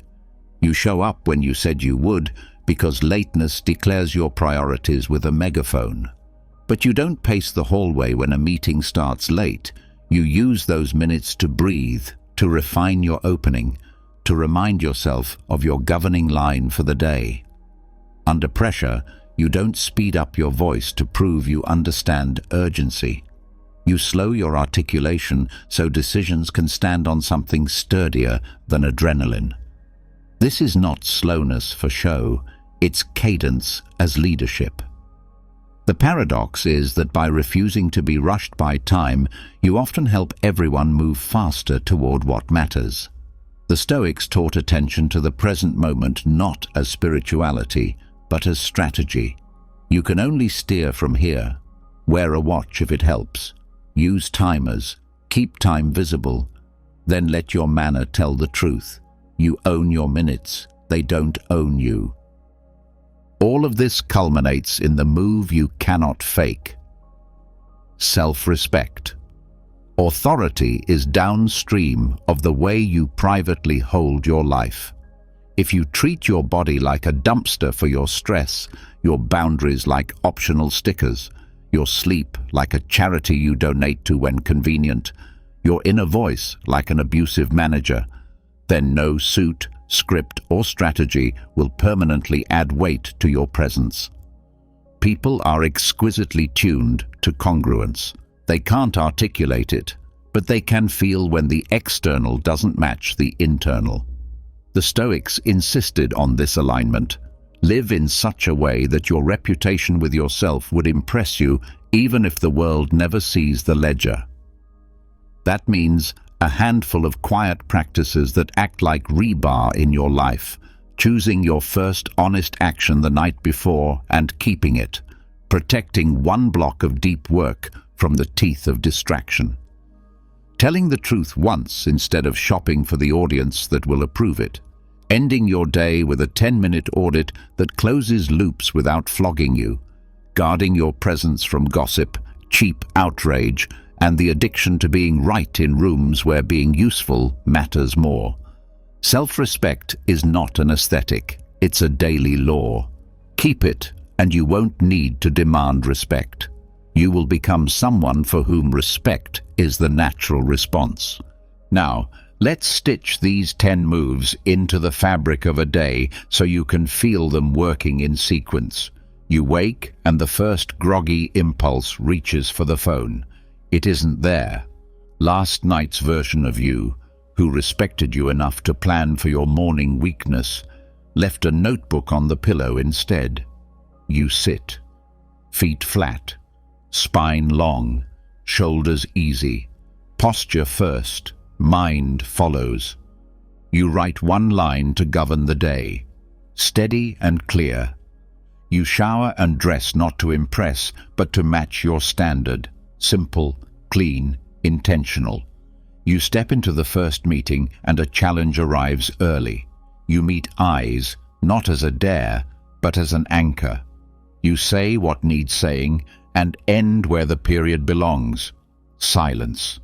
You let the room do its work. Someone tries to drag you into a side argument. Your breathing does not change. Let's return to the decision, you say calmly, once. Between meetings, you open your prep notes and scan the objections you predicted. 2 arrive. You were ready. You listen to the third. New, sharp, accurate. You summarize it better than it was delivered. The temperature drops. Given that, you say, and pivot. Time slides. Lunch is gone. You do not apologize to your body by punishing it. You eat something simple and drink water. At 3, someone gossips, thinking it will purchase your belonging. I don't talk about colleagues who aren't here, you reply, with the same softness you use to ask for a fork. You return to your deep block and move the 1 inch you promised yourself last night. At 6, you head home unrushed. You are tired. but it is the honest tired of someone who didn't perform panic all day. You close the night with the audit. What aligned, where you slipped, what you will change tomorrow by 1 degree. Sleep is now strategy, not a charity. That day doesn't trend on any platform. It builds something better, a reputation with yourself that leaks into the world as quiet authority. Now a word about pressure, because life will test every move here. A timid client, an angry boss, a sick child, a crisis that laughs at your calendar. The Stoic promise is not that storms won't come. It is that you can become the kind of person who doesn't capsize. On those days, reduce to essence. Posture becomes simple. Stand or sit where you can breathe. Eye contact becomes compassion. Look at the human, not the role. Pauses become efficient, short, clean, but still present. Emotional restraint becomes warmth with a spine. Consistency becomes the one agreement you won't break even when everything else breaks. Listening becomes triage. Gather the real facts and ignore the theater. Economy becomes a lifeline, one instruction at a time. Preparation becomes adaptability because you did your homework when the weather was quiet. Time becomes a tool. You decide the next hour and win that hour only. Self-respect becomes non-negotiable. You do not sell your standards for relief. You anchor the day in a single sentence if you must. We will act with courage and care. Then you act. There will be days you forget. You will overtalk. You will stare at your shoes. You will flood the silence with explanations and realize midway through that you are begging a room to carry a decision they hired you to make. You will rush, and your rush will multiply errors. When you catch it, don't build a monument to your failure. Build a bridge back to the move you dropped. I've said enough. Let's pause. Let me state this clearly. We'll return to the agenda. I missed our standard. Here's the repair. The fastest way to regain authority is to act like someone who doesn't need to be perfect to keep their word. The room will feel the difference. So will you. When these moves become your manner, life answers back in ways that are almost impolite in their simplicity. People interrupt you less because your periods hold. Meetings shorten because your preparation empties them of confusion. Requests get clearer because your listening made people brave enough to ask for what they actually need. Crises still arrive, but panic stops being your native language.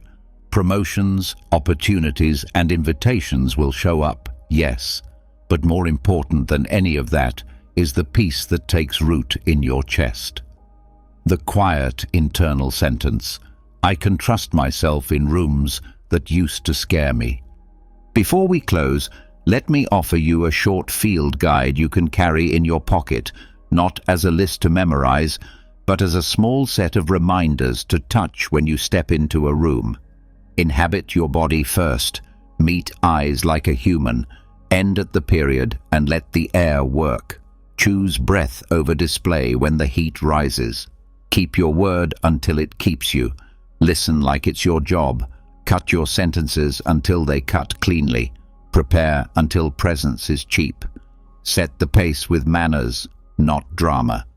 Live privately by the standard you want publicly. You'll forget. You'll remember. You'll repeat. And each repetition is a vote for the person you came here to be. Tomorrow morning, when you face the mirror, don't ask it for permission to be respected. Ask it for a report. Does the person reflected there live by laws that deserve authority? Not titles, not costumes, laws.